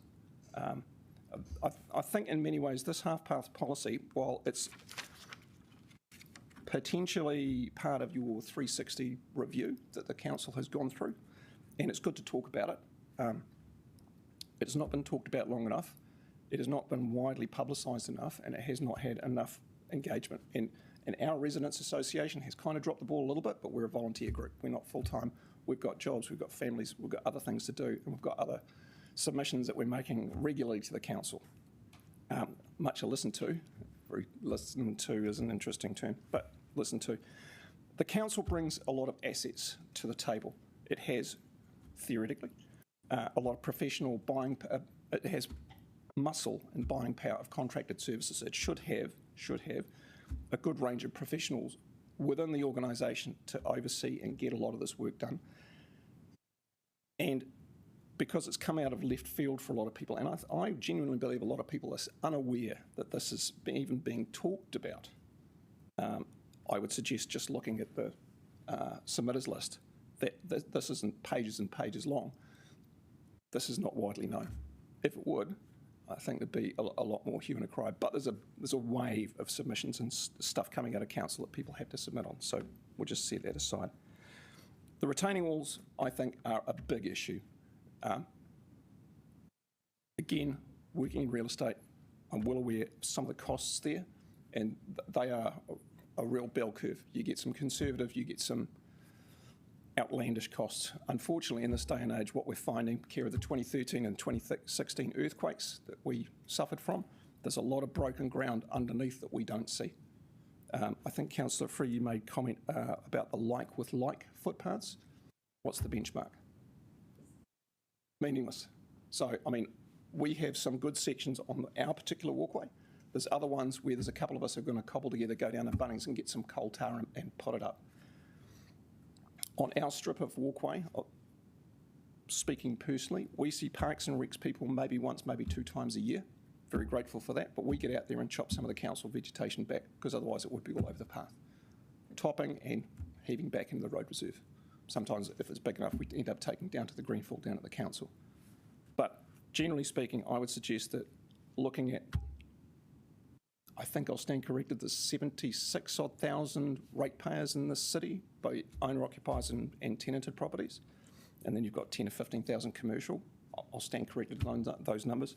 That's not a big base. You're already looking at a 16+% rates rise this year, plus the sewage sludge levy that's coming on. We're talking about more targeted rates. In the long-term plan, the average rate rise is planned to be about the same for the next 5 or 7 years. So we're potentially, as a city, looking at doubling of rates in 5 or 6 years. Unsustainable. And putting this on top, there's got to be more nuance, absolutely. I think the current policy has to stay because this is not discussing it well enough. And if we're going to go to the city about how to change how to do footpaths, there will be a consensus. It's not going to be sweeping, it's not going to be a majority, but I think common sense will prevail. Unfortunately, as our association, those that have fed back, they don't want any change because they can't afford it. Just can't afford it. Thank you. Councillor Rogers. Yeah, my ears just perked up when you mentioned real estate because we had a couple of submitters come in and they were saying when they were purchasing their homes, the homes became affordable because they were on a half-cost path. I was kind of wondering if you, through the work that you had been doing, had seen what that difference tends to look like on a property. That's a very interesting statement. I am unaware of that, and I've got 20 plus years in real estate. If you were saying that because it doesn't have off-street parking and is upper walkway, as opposed to specifically the half-cost class, yeah, there will be a difference because people will go, I've got a medical disability, I can't get up there, I won't go there. So Yeah, it's supply and demand. It's the market at work. If you've got on-street parking or off-street parking, that's not going to be impacted by a cycle lane at the moment, perhaps.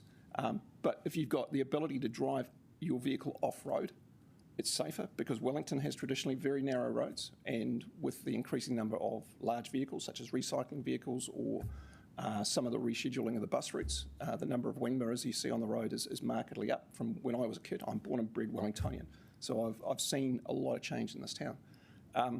Yeah, there is definitely a difference, but it's horses for courses. I don't think you could say the half-cost footpath policy has anything to do there.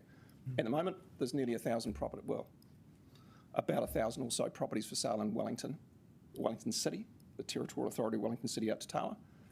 That's nearly double from where we were this time last year. So economy, condition of the property, properties that need maintenance, have asbestos in it, all of those sort of things. Access, sun. West is best is a usual expression in real estate in this town because you get the afternoon sun. So you can have an immaculate property that is drive on that's east facing in a valley, say in parts of Mornington or even in Breaker Bay, their price will be substantially different by maybe 50% for an exact same property that's facing west. So one last quick question, Councillor Randall. Yes, just a quick question. The houses that are in the have no street frontage and have a sort of access. I mean, are they what you would generally call the more affordable side of that sort of housing? You know, if someone is trying to get into the property market, is that the sort of house that you would be able to say, yes, this is, because the access is so poor, it's actually of a lower value? I would challenge the concept of Wellington being an affordable city anymore, and that's partly due to weather tightness, earthquake issues, and other matters. There is a price difference, absolutely, but so does school zoning, so does sun. So it's a factor? Yeah, okay. It's a factor, but yeah, you can judge it either way. Great, thanks very much. That's much appreciated. We've just got one more presentation before our afternoon tea break, and that's Colin Fraser and Garth, and they are online. If we could get you to talk to us, that would be great.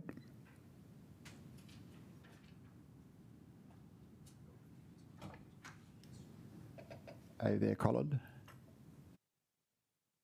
We can see your initials, but we can't see you or hear you.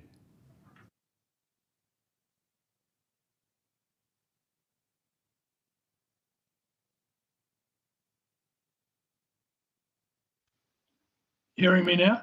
We can hear you. Yes, we can't see you, but we can hear you. Oh, I'm not that good looking. I've got very little to say. Really, I just don't know enough about it. But I'm speaking on behalf of Garth Michael, one of my neighbours. I've got another neighbour on the other side that I haven't spoke to. Our concern is that the big unknowns in terms of cost and what might be implied. Frankly, I at least had I was just assuming that the path was being maintained by council and there was no liability on us. I can see the rationale that's being put forward. But as I say, we don't know what would be involved. Speaking for myself, and now on a retired, living on the pension with a little bit of supplementary income. But yeah, could be faced with costs that I just simply can't afford. Just don't know. The other aspect of all this is this proviso or option involving coordinating all the property owners using the shared footpath. I guess a couple of us have been, in our case, here for quite some time. The other property is, I think, still rental, and it's changed hands a couple of times recently. So I'm just really concerned that if something like this does go ahead, it should be the council that does the administration work. And I'm also mindful, finally, I'm actually quite close to a school, or we're quite close to a school, a Lyell Bay School. the kids especially, but adults as well, walking their dogs, etc., use that path quite a bit. I think that's all I really need to say. Just too many unknowns and scared about the possibly prohibitive costs. Thank you very much. I think you've made your points clearly. Is there any councillor who's got any questions? Nope, doesn't look like we have. So thank you very much for that brief and to the point presentation. We will now have a afternoon tea break, and we come back at 2 o'clock. Apparently is when the next scheduled person is. So we've actually got 20 minutes between now and the restart.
And the first person who will be presenting is Scott Austin.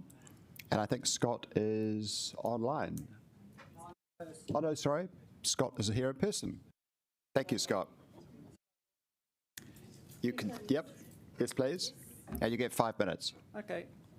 Kia ora koutou katoa. I'm Scott Austin, so I've been a resident homeowner in Brooklyn for the last nearly 19 years. I thought a quick description of sort of what it's like to live in a property with a very steep boundary across an entry across road reserve might be of use. Like, I see a pretty bad lack of service at every level from the street to my property, which I think is exacerbated. Because it's difficult, you kind of get relegated to less service. So everything from the street up, the gutter is always blocked with debris from that grows on road reserve. It's never trimmed unless somebody requests it to be trimmed. The street's never swept. You might need gumboots to leave your property and step into like rushing water. You can't get out of a car if you park because the gutter's full of mud. So that's before you're even onto road reserve. Road reserve is then, say, like a 3 to 5 metre steep vertical bank at my property. It's created by a cutting of a road. So the idea of proposing, say, a rates increase to an individual who's getting that level of or lack of service is it's a bit of an insult. So firstly, there's an assumption that a road perhaps is a service to me as a resident at that house. The house is over 120 years old. It's not really a service. I'd be better off without a road. So if you closed it, I'd have a better provision of service because I could get on and off the property however I wanted without this sort of standoff at road reserve. The road is actually a piece of infrastructure that joins kind of Kelburn, Karori to Island Bay and the landfill. So I'm sort of at a loss to understand why I might maintain this very difficult site in case it blocks that access. It's, it's a shared resource for the whole city. So I think it has to be shared in its management and upkeep from the whole city. I think that's probably the crux of what I wanted to get, that these are complicated issues. I know that my property will be quite different to the house either side of it and then further up the hill, but it's a challenge, and it's a standoff between the owner and the council even having this idea of shared responsibility. It's like, is it hands-off, is it hands-on? Myself, I've done, over those 19 years, an awful lot of planting to stabilise that with the council's help with plants. It was really just weeds. When I took it, it's had slips since I've been on it. They've been stabilised by planting with native plants. I really think there's a huge scope for resident involvement in the upkeep of these parcels of land. So that's all I've got to say, really. I'm open to questions. Councillor Chung.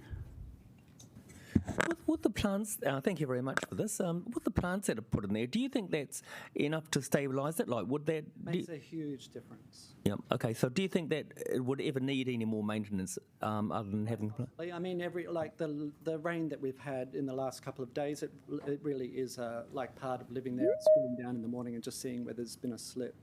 And every day it's like a miracle that there hasn't been. So it is astounding. Yeah. There's parts of that. Say we've got a 5 metre wide frontage to 10 metres, I'm not sure how wide it is. The parts of it are very solid rock that are vertical, parts of it are very, very crumbly. There's these veins through there. So much like all of Wellington. So I really don't know. It's holding out. I'm very happy with that. But it makes a massive difference. Oh, good. Not have, there was German ivy in there. It's been taken away. We've got Old Man's Beard on Road Reserve that I don't know why the council won't take away.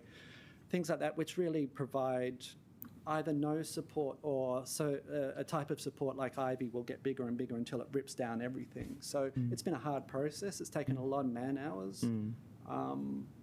But it like I say, it makes a massive difference. Flaxes and renga alone will stabilise pretty difficult terrain very well. That's good. Time for one last question from Councillor Free. I noted that the citizens at Assembly that we had recommended closer collaboration with residents and council to actually manage some of this. How would you suggest practically is the best way for council to support you? The Citizens' Assembly, and I think that was probably something that I spearheaded, that suggestion that we're all sort of guardians of these little areas that we're very intimately involved with and have a great understanding of.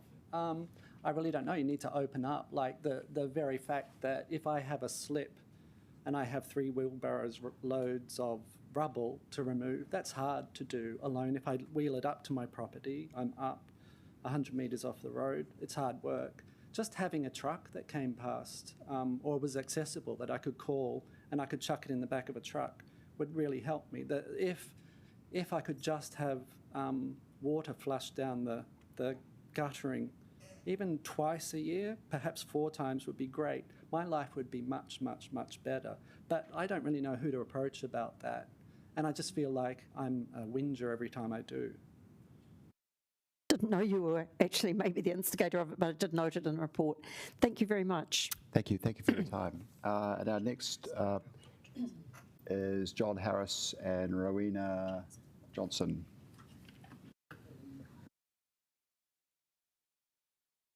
And how do we work it? Okay.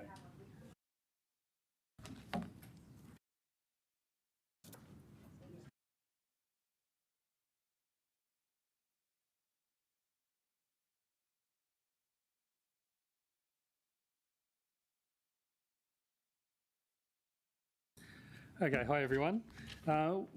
We're here to talk about the impact on Upoko Road. Oh, there.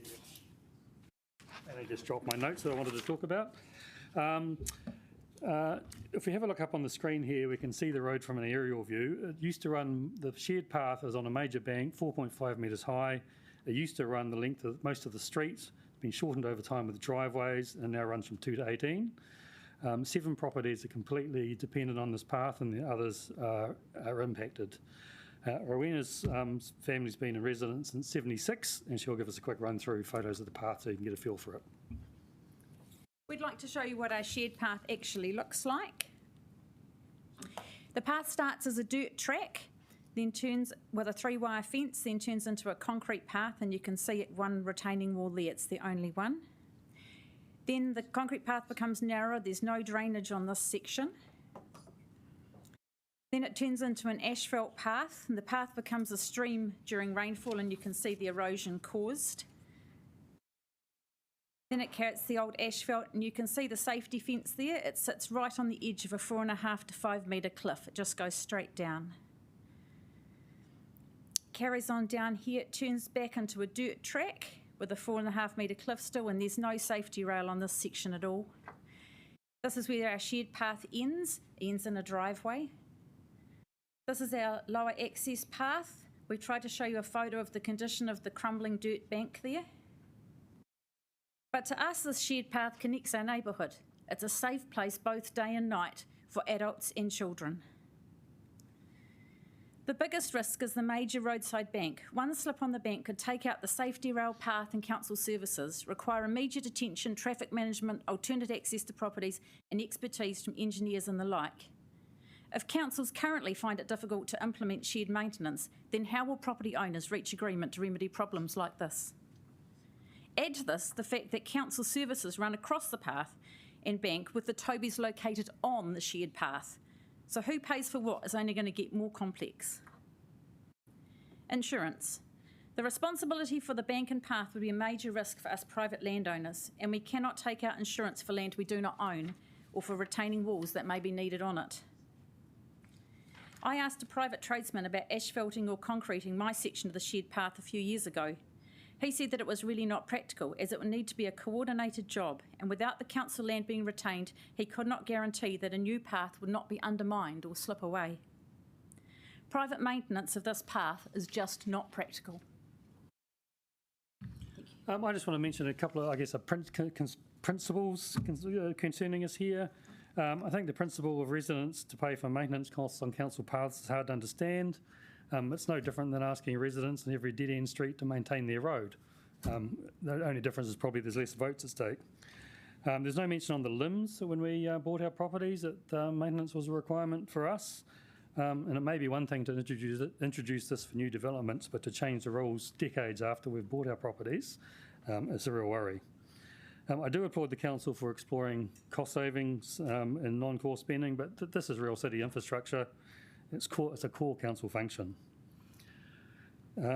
It's also disturbing that the council's considering hitting us with this risk and cost at this time. We're in a cost of living crisis. Council rates are going up 4.5 times. Inflation, massive increases, insurance losses of jobs. This is really disturbing and a worry for us at the moment. Really bad timing.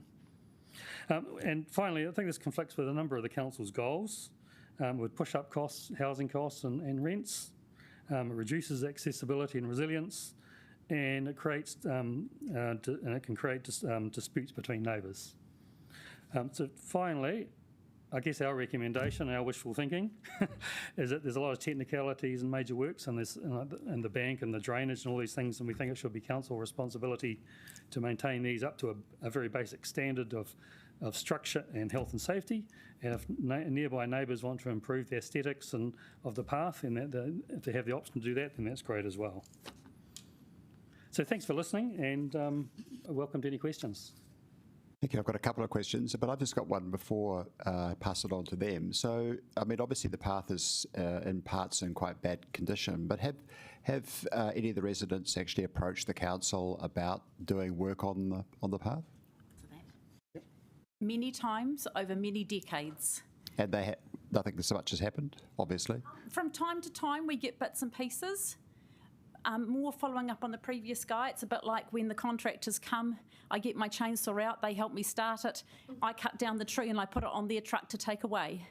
Or the asphalting guy decades ago came past doing the footpath, I got him to take a wheelbarrow up to put in the hole on my path, he compacted it down. But the Fix-It app and stuff does work. You know, there are things done. I know that your rail heights for your safety rails, the legislation got changed a while ago when someone came and put a bit of wood up somewhere. But, you know, there's a broken rail there now. There's no drainage. It's deteriorating. We've got the large section with no safety rail. Gotcha. I'll let Councillor Randall ask the last question. Oh, no, sorry. In that case, Councillor Chung, did you? Yeah, my question was pretty much the same as Councillor Brown's.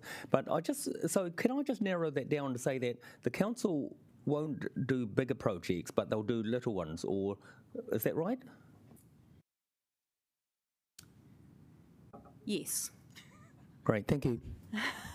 Little ones like spraying gorse. Right. That bank you saw. Yeah. Thanks very much. That was a very good presentation. Thank you. And our next presentation is from Tim Bollinger, who is online, I understand.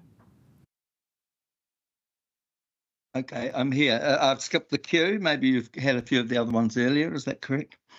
Yep. Look, okay. So thank you for giving me some time. I hope you've had a chance to read my submission. I imagine a lot of other people have gone into a whole lot of other details about maybe the terrible condition of these pathways and so on and so forth. So I'd like to just say a couple of things up front. One is that the preferred option of the half-cost path policy review that we all got a chance to submit on suggested handing over the responsibility to the residents of the half-cost pathways. But I do note, and I tried to put this at the head of my submission, that actually that doesn't solve any of the problems that identifies in the whole document. The policies that it's not well understood or applied, the equity concerns are not realised in that solution. The operational challenges to administer it are not identified as changing particularly, and the difficulty of getting agreement between neighbours sharing pathways, that doesn't help either. And one of the other big problems identified is that climate change and sudden climatic effects might even make this problem worse, which handing it over to us in the sense of either the council's problem or ours.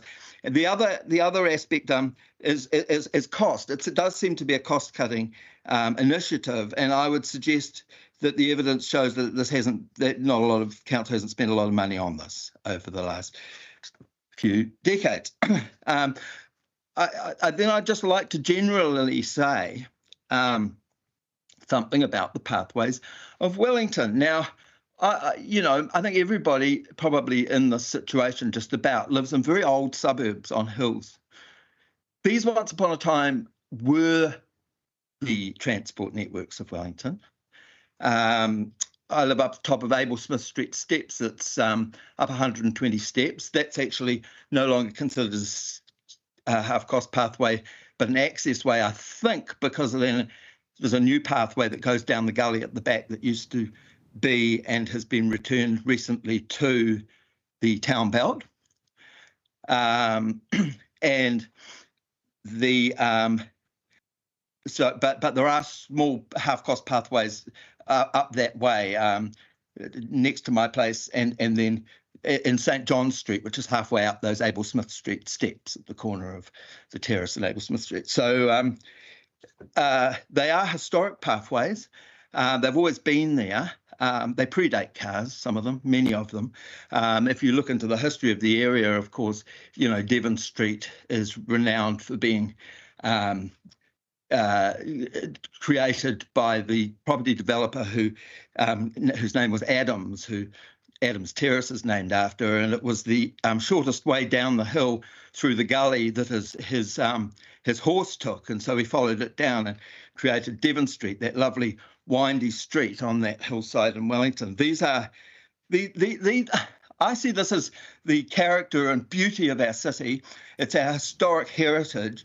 It's not only that, because you haven't been able to build roads through these areas, or they were developed long before bulldozers came with big property development companies came and took the tops off hillsides and created big driveways. It's actually preserved the natural heritage of the area as well. Thus, we have it integrated with a lot of the town belt. These are the bird corridors. These are actually the where the old streams go. I'm actually going to a Forest and Bird Society talk tonight in Wellington about the old waterways of Wellington that go underneath the streets and come down from the hillsides. And they're all still there. I mentioned St John Street earlier on. St John Street is a street. It's labelled a street, but it is just a pathway. Off it, there's one or two half-cost pathways that owners share. But funnily enough, if you carry on right to the end of it from the steps that go up from Abel Smith Street and then carry on St John Street right round to the corner before it turns down to go down to Ara Street, the pathway actually continues up round the corner and along the ridge above Ara Street, which of course is the Waimapehi River used to run through, which has been tar sealed over. And that pathway, I've read in some documents that pathway along there is actually the original pathway that was there when there was a creek down there. So Tim, it's a very old area. Tim, sorry, but you're 5 minutes. You want to very quickly get to okay. No, that's fine. Well, basically, what I can say is that this is our heritage, should be looked after. And a couple of the other points I'm making is the reason that a lot of the retaining walls around our roadsides and things is falling down because the place is overgraded. You get contractors in that chop out every tree for the benefit of cars, and they come along with these big industrial graders and just rip the roots out of things that have been hanging and off those walls and keeping them up for decades. Thank you. Thanks very much, Tim. Thank you very much for your presentation. That's all right. And our next person is Diane Roberts. Thank you, Diane.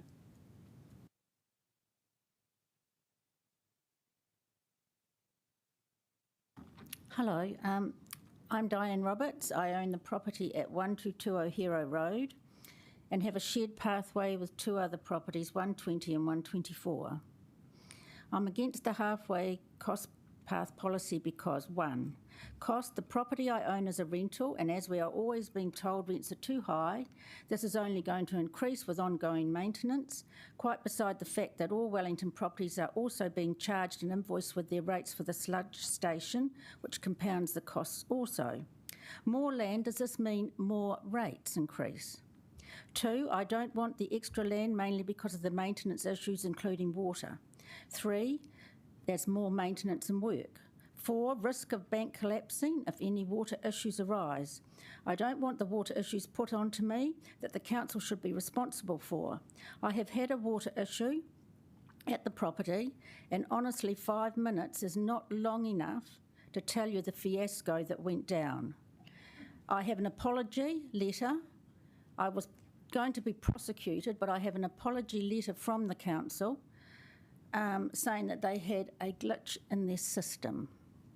5, the path is supposedly shared by 120 and 124, and they have for years refused all clearing and maintenance. I am told it is my responsibility to keep the path clear for their children to go up and down, and I definitely don't want more to do. I have a gardener at the property who I employ and pay, and I'm happy to do that for the pathway, but I just don't want more.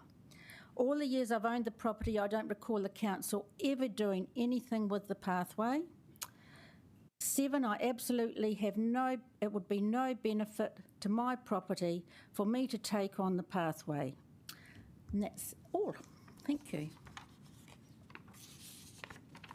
Thank you. Do I have any questions? Actually, I've got one. Could you just elaborate a little bit about you said there was a dispute between you and the council around the liability for some work. I mean, I'm just curious as to how did that actually develop? Right. So there was a leak coming up, which was going onto the pathway, and I rang the council. And they said, no, it wasn't my property, it was my neighbour's, who you've actually just had on, Scott Austin. And so I thought, I'd been up there and I thought, well, I thought it was my property. So then I got a ring from Heather from, is it Private Waters? And she said to me that the water was definitely not on my property, but they were looking into it and everything was fine. The next day I got another call from Heather saying, you have 24 hours to fix that leak on your property. Anyway, I have a plumber, so I sent my plumber. This was in October. The problem was fixed. It was quite a big problem and it's all been fixed in about 3 days. I've got emails from both sides, one saying, could you please have the new Toby that's been installed have concrete round, and the plumber had only put it in the day before and he hadn't finished the job. So I'm quite, they're on to me the whole time. Anyway, to cut a long story short, I then got a letter in, I think it's January or February this year, saying that they would be cutting off the water to my property and prosecuting me. Who's they? Council. Wellington Water. But so this is look, I love more stories about Wellington Water, but so I could listen to them all day. But this isn't really a half-cost path problem. This is a Wellington. No, I understand that, but it's not really a half-cost. It's to do with the Wellington Water problem rather than a half-cost path one. Well, it's not, because I don't want all the extra responsibility. No, I get that. Yeah, no, actually, it is actually. I can't believe Wellington Water would cut you off though. Oh well, it was a threat probably. Hey, thanks very much. That was very useful. Thank you.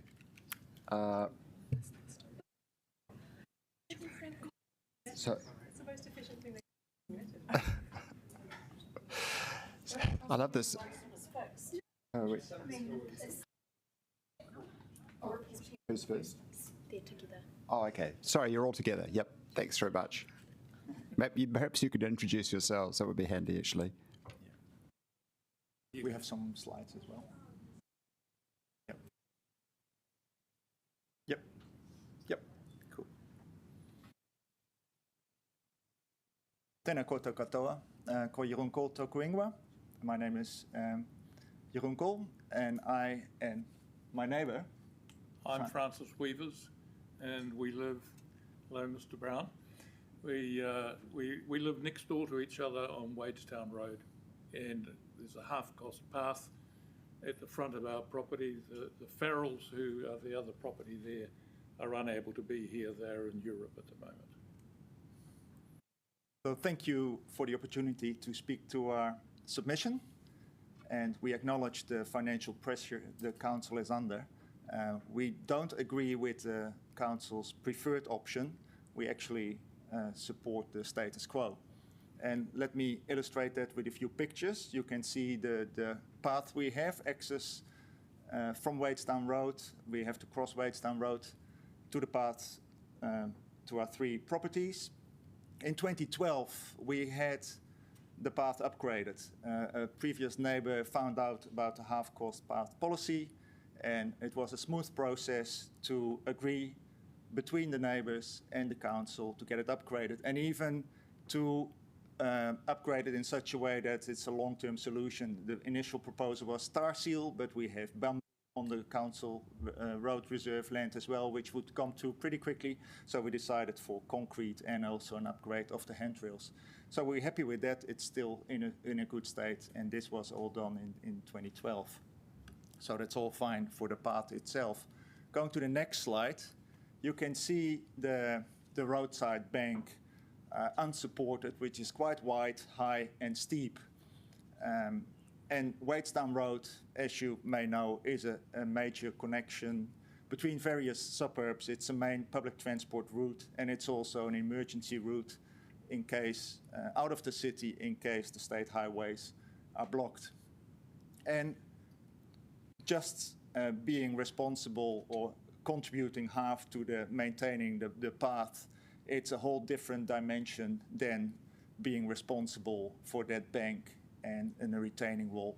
So we think the private benefit of the path, okay, we can share in that, but the public benefit of that whole bank and the services that Wadestown Road provides, that should not be responsibility for just 3 households. That should be council responsibility. And I'm not going to don't have to repeat the practical issues that previous speakers has mentioned, like insurance and services like stormwater and gas, etc. So just highlighting, illustrating here our situation, and thank you for your attention, and we welcome any questions. I'm 99.99% sure that the policy is not intended to make you in any way responsible for that wall, but we'll head over to Council Free. It's really interesting because I hope it's not going to. But how has that bank been behaving? And do you know any of the history as to how it became that steep?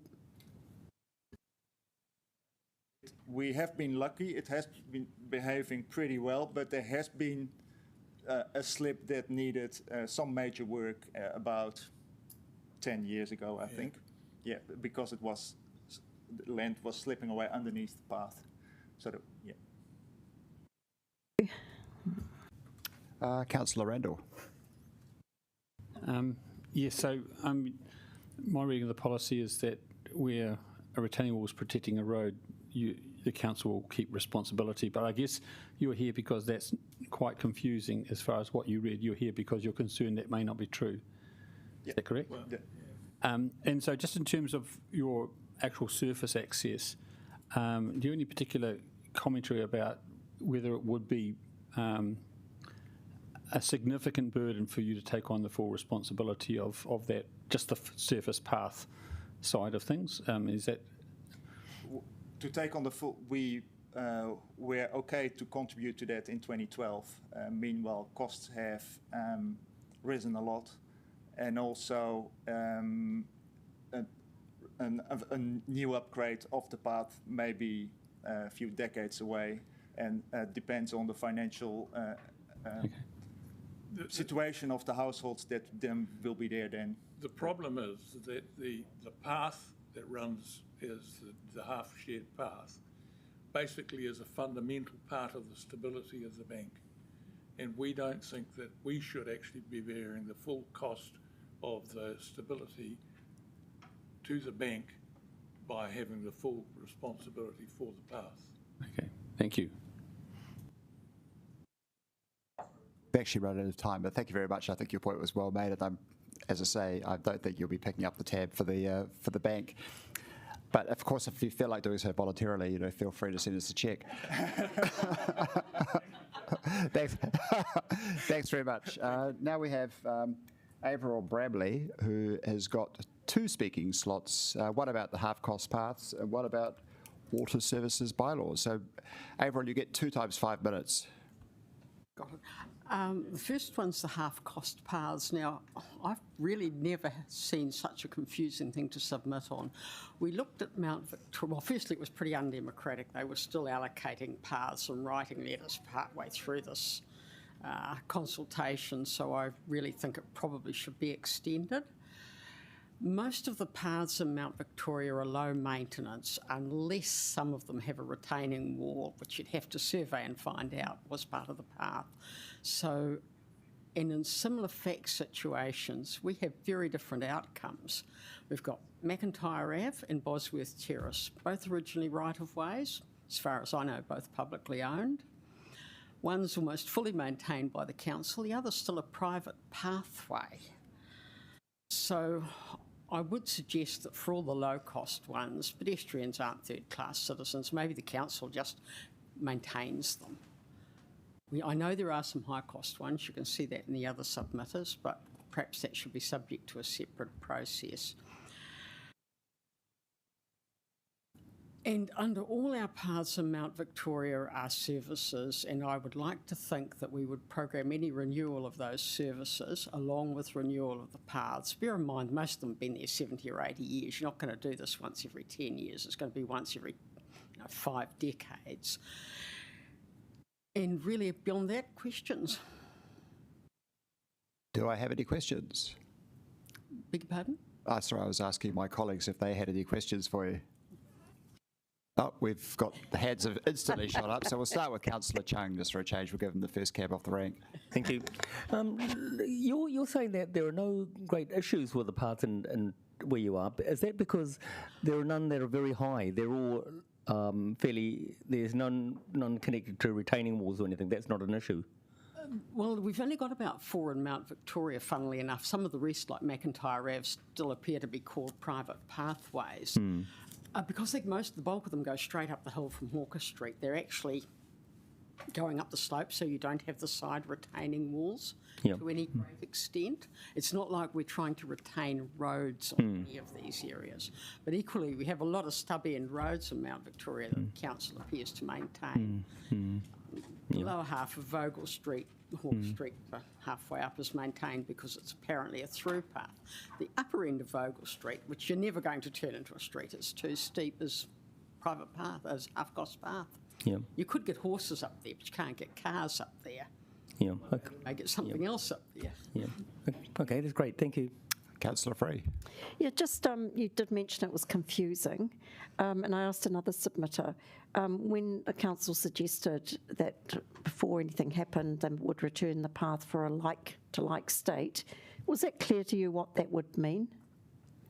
Oh, no, look, nothing was clear about it. The council's terminology over time has changed. They started off talking about trackways, which might in 1924 have been nothing more than a clay path up a steep bank. They're now talking about pathways. But even Bosworth Terrace, which goes into a T, has 3 separate sections, all maintained differently. So no, nothing's clear about it at all. I've never seen anything more confusing. We have other things in Mount Victoria, and I'm not going to tell you which ones, which possibly should be in this consultation, but they're not. So do you think there's a need for more clarity and consistency in the agreement that we already have? Oh, a great deal more, yes. Yes, in similar fact situations, there are some very, very different outcomes. And that's only within Mount Victoria. When you start comparing it to other areas of town, which I did briefly, it gets even worse. And there's been no time for people to round up surveyors or engineers or anything to find out which bits they're liable for or not. Okay, thank you. Great, thank you very much. Well, you can move on to your second topic now. We'll start the clock. Yep, there we are. Okay, I appear to be the only person interested in this one. There's a couple of things. I wouldn't like to see metering or asset transfers enabled by these, what are largely technical amendments, without major consultation with the community at large. Property responsibilities, I wouldn't like to see property owners responsible for the gap between their Toby and their legal boundary because they have no control over it, public land. Conversely, I've had the dreaded leaking Toby. My Toby's halfway across the pavement. Now, I rang up my own plumber in the happy hope it might be on my side of it, but it wasn't. It's about a $200 fix, the Toby was leaking. I looked on the Wellington Water website to find if there was an approved contract. I'm happy to pay for this couple of $100. There was nobody there. I mean, their approved contractors are people with a civil engineering degree and a truck. So I would actually like the council, Wellington Water are a disaster, I would like the council to enable contractors like mid-sized plumbing firms, so you could ring them up, they could come around, do it to council standards. If you want to pay them, I'll happily accept a contribution back. But honestly, I wanted to get rid of the problem. So we can't take any control of it, and some of us are going to be dead before they come around and fix anything. Don't. It's not that bad. Right. Is there anything else? Thanks for that. There's a lot of us. Actually, there are a couple of questions, but I'd like to actually just add to your comment that I am completely sympathetic to what you've requested, and we have put a lot of pressure as council on Wellington Water to allow plumbers to do precisely the work that you have advocated they should be allowed to do, and for some reason Wellington Water has basically refused. So it's incredibly frustrating. And yet every time Wellington Water fixes a leak, the average cost is something like $5,000. So we're not quite sure why the contractors are so expensive versus the plumbers who are so cheap, or why Wellington Water prefers contractors rather than plumbers. But anyhow, that seems to be the situation. Yeah. Oh, one other thing, you might perhaps like to ask Wellington Water if there's a systemic problem with the Tobys, because they replaced all ours a couple of decades ago now, and what had gone was it had stripped at the bottom of one of the threads that had split. I don't know whether that's because there was earthquake pressure on it or an over-machined thread or both. But we've got 100 leaking Tobys in Mount Victoria. Yes, look, thank you very much for commenting on the Wood Services bylaw. I just wanted to ask you, because you've had obviously looked through it, and you've come here and said this is, given this feedback, which is great. But is there any particular part of the bylaw or any particular paragraph or something that you want us to say, actually, this is a wee bit wrong? And it's in my detailed submission. So I haven't read your details. In the submission, there's some confusion about what is a domestic irrigation system, and that's a drafting thing. And I'd like to think the council lawyers have read it and will fix it. Okay, no, thank you for putting it in the detailed submission. I haven't read it that yet, but I'll have a look at that. Thank you very much. I'm sure you've heard all this before. Thank you very much. Oh, too late. Okay, I think we've got Irene Zorab, if you're here.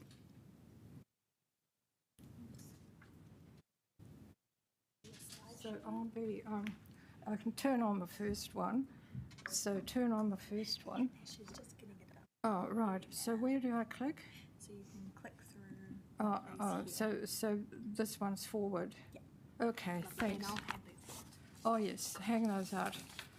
So I've been the owner and ratepayer of 74 Kelvin Parade since 1970, including encroachment fees for parking in Kelvin Parade, using an access path to my property situated on top of a bank with a sheer drop to the traffic below. So here we have a picture of Kelvin Parade as it was in the 1930s or 40s, I'm not sure of the date. And you can see that the original path serviced many more properties. So my house is on the left with the gable roof, which is 74. Then we've got 72, 70. 70 now has a block of flats in front. So the path has been shortened. 68 is drive on. So the path used to be longer. It had more owners servicing it. And as far as I know, it used to be a thoroughfare to the next path. I wish to submit that the WCC retains its current policy regarding the maintenance of such paths and associated remedial work and doesn't go back on its original agreement to pay at least half the costs. However, I submit that the responsibility for looking after the crumbling cliff faces and banks and retaining walls adjoining roads and huge foot traffic in Kelburn Parade should not be a responsibility of property owners with properties situated on what the council calls hilly terrain, a characteristic of Wellington's ambience. So this maintenance should not occur only as reactive to requests or slip incidents, as the council says in its document, but be an ongoing responsibility of WCC and other organisations in the immediate vicinity using those public roads, which are basically also tourist attractions. If the WCC cannot cover such costs out of its rates receipts, then it should consider introducing a form of other tax like poll tax, in addition to the rates, of course, as they do in London, for all residents or dwellers of Wellington, not just its property owners. I wish to submit also that whatever policy the Environmental Committee decides to recommend does not apply to all paths, because not all paths are created equal. Exceptions should be able to be made based on indisputable evidence that shows that the condition of certain access paths and the cliff faces they're situated on had been affected by earlier decisions made either by the WCC or by other entities. In our case, in Kelburn, Victoria University of Wellington, occupying Crown land and making decisions beyond the control of ratepayers. One example is around 2014, Fletcher Construction began planning the VUW Biological Sciences Gateway project right across the road from the properties on our path, while demolishing our car decks in the process, of course, and trucks belonging to various contractors damaged the concrete or undermined the concrete steps to our path. So this will have to be replaced, and the owners of this access path, and most of them are absentee owners living abroad, so they should not, and unable to be contacted, they should not be liable for all these costs. Further, about a third of the Gateway Science building, that is 4,000 square metres of a total of 12.5 square metres, is situated underground on Kelburn Parade within metres of the access path. The drilling of the foundations that was 10 to 20 metres deep and resulted in constant vibrations from the building lasting several years, undermined the path and the bank. In addition, several incredibly heavy cranes that were located for a number of years either just under the bank or across the street a few metres away also undermined the bank and the path. In addition, various WCC structures also had an effect, like poles, new poles, new stormwater drains, and so on and so forth. Irene, sorry, you've run out of time, but I just wanted to give, if there were any... I better show the slides. So that's the original, and that is another showing the topography of those paths. And I've just got one question for you, actually, while you're flicking through these, and that is, I wasn't quite sure. And that's the entrance. Sorry, could you answer I've just got a question for you. How many people are actually using this path?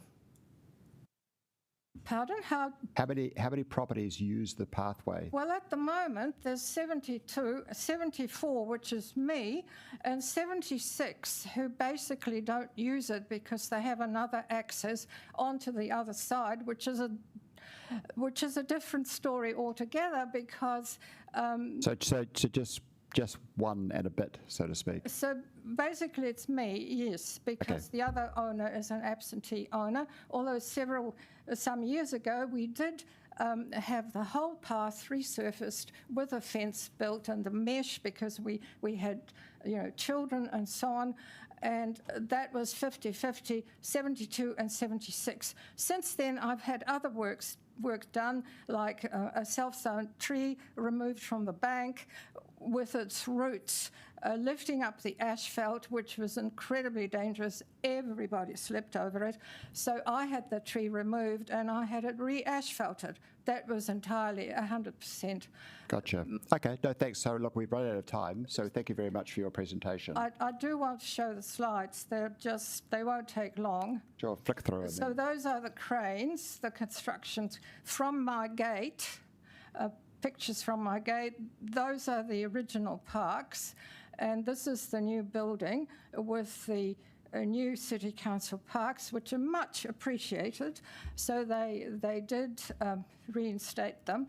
And this is the path, and you can see it's sort of subsiding towards the cliff edge, and it's getting worse. And these are some views to the street below, and that's the electric pole, which is kind of encroaching onto the bank.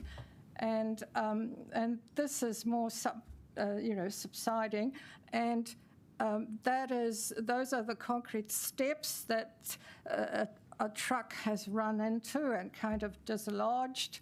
And an important thing is the path's been blocked because it used to be a kind of a thoroughfare, and the postman and in the old days the milkman, they used to walk up the path and connect with the next path. So they didn't have to walk back onto Kelvin Parade, but it was a thoroughfare. It no longer is a thoroughfare because it was blocked by an earlier owner because he wanted to discourage. No, that's fine. Sorry, Irene, we really have run out of time. I think that's it. That's the way it's looking at the moment. Great. Okay. Thank you very much. Thank you. Now we have Siobhan Proctor, who is going to introduce the report. Thank you. It seems like this is the wrong way round. Sorry, Dad. Just so you know, I was counting 42 submissions. So. Oh, well done. So great pleasure to introduce this report, which consults on the half-cost path policy as well as the water services bylaw review, and ask that committee receives the information, hears the oral submitters, and thanks them for their submissions. Has anyone got any questions for Siobhan? So we'll start with Councillor Randall. So first of all, very interesting submissions today. I learned too much in a way. It's a bit scary. But so I thank officers for the report and putting this forward and all the submitters. A couple of key points I just wanted to note, maybe we need to follow up. There's some key questions. I think the question about legality and legal advice would be very useful to distribute to councillors, just so that we are on we know the footing under which we are working. I'm sure that's been covered off, but we do need to see that, I think. I think, Tony, just on that, what we discussed before this was that given this process, is that rather than having management report back to us, that we should have a workshop. Okay, so that's fine. I'm just saying in terms of before that. So what we should do is raise the issues that we've identified today, so that we could actually have a workshop on them rather than just handing the ball to management to come back to us with a proposal, so to speak. No, thank you, Chair, and I think that's a really good approach, I think, given the very wide nature of the impact on different parts of the city. So I just wanted to note a couple of key things I pointed out, which was the legal advice issue, and also the issue about the fact about the replacement of the half-cost paths policy versus the uncertain nature around the retaining walls element. And I just think if we can get a wee bit of separate advice about that, just to inform us on where officers are coming from, that would both be helpful. Yes, happy to. Councillor Free. Yeah, I guess in some ways my question was going to be about the process from this point onwards, and you've indicated some, thinking about that. I think that's a good idea. There's some very complex issues that have obviously been raised from the very interesting and submissions. I really like to thank the submitters and appreciate that this has probably been a very stressful time for them. But that reassuring them that we are taking what they've said to us quite seriously. I'd add to that too, I think we need to talk about the consistency and the clarity of how we're relating to owners in respect to these paths. And I would really like some legal advice on our health and safety obligations for people entering our land and crossing over our land to get to their properties.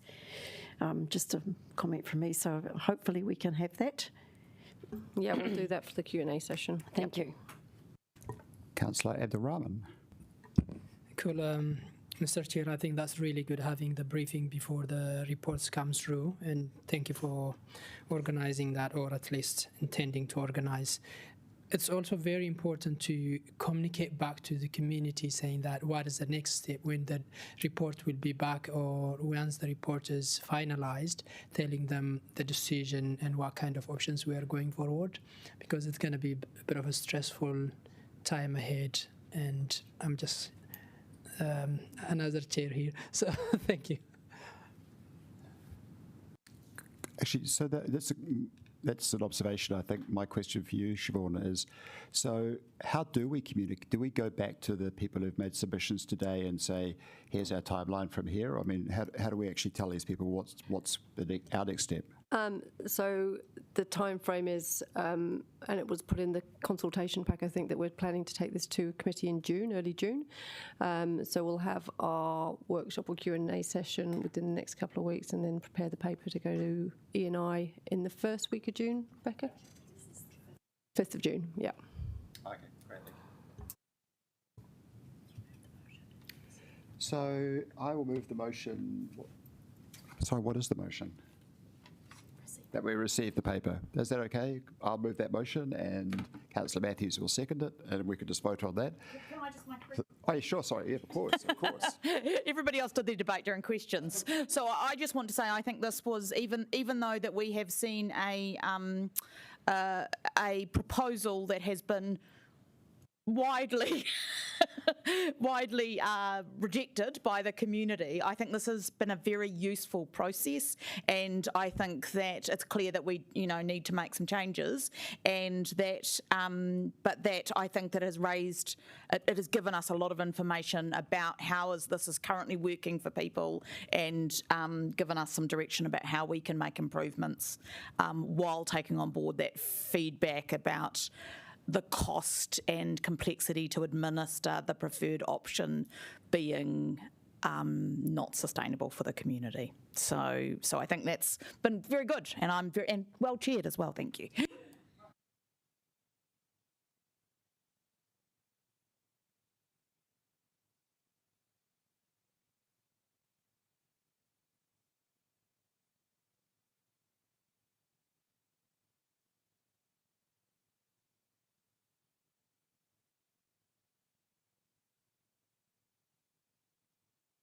The final word is the karakia, so please join me.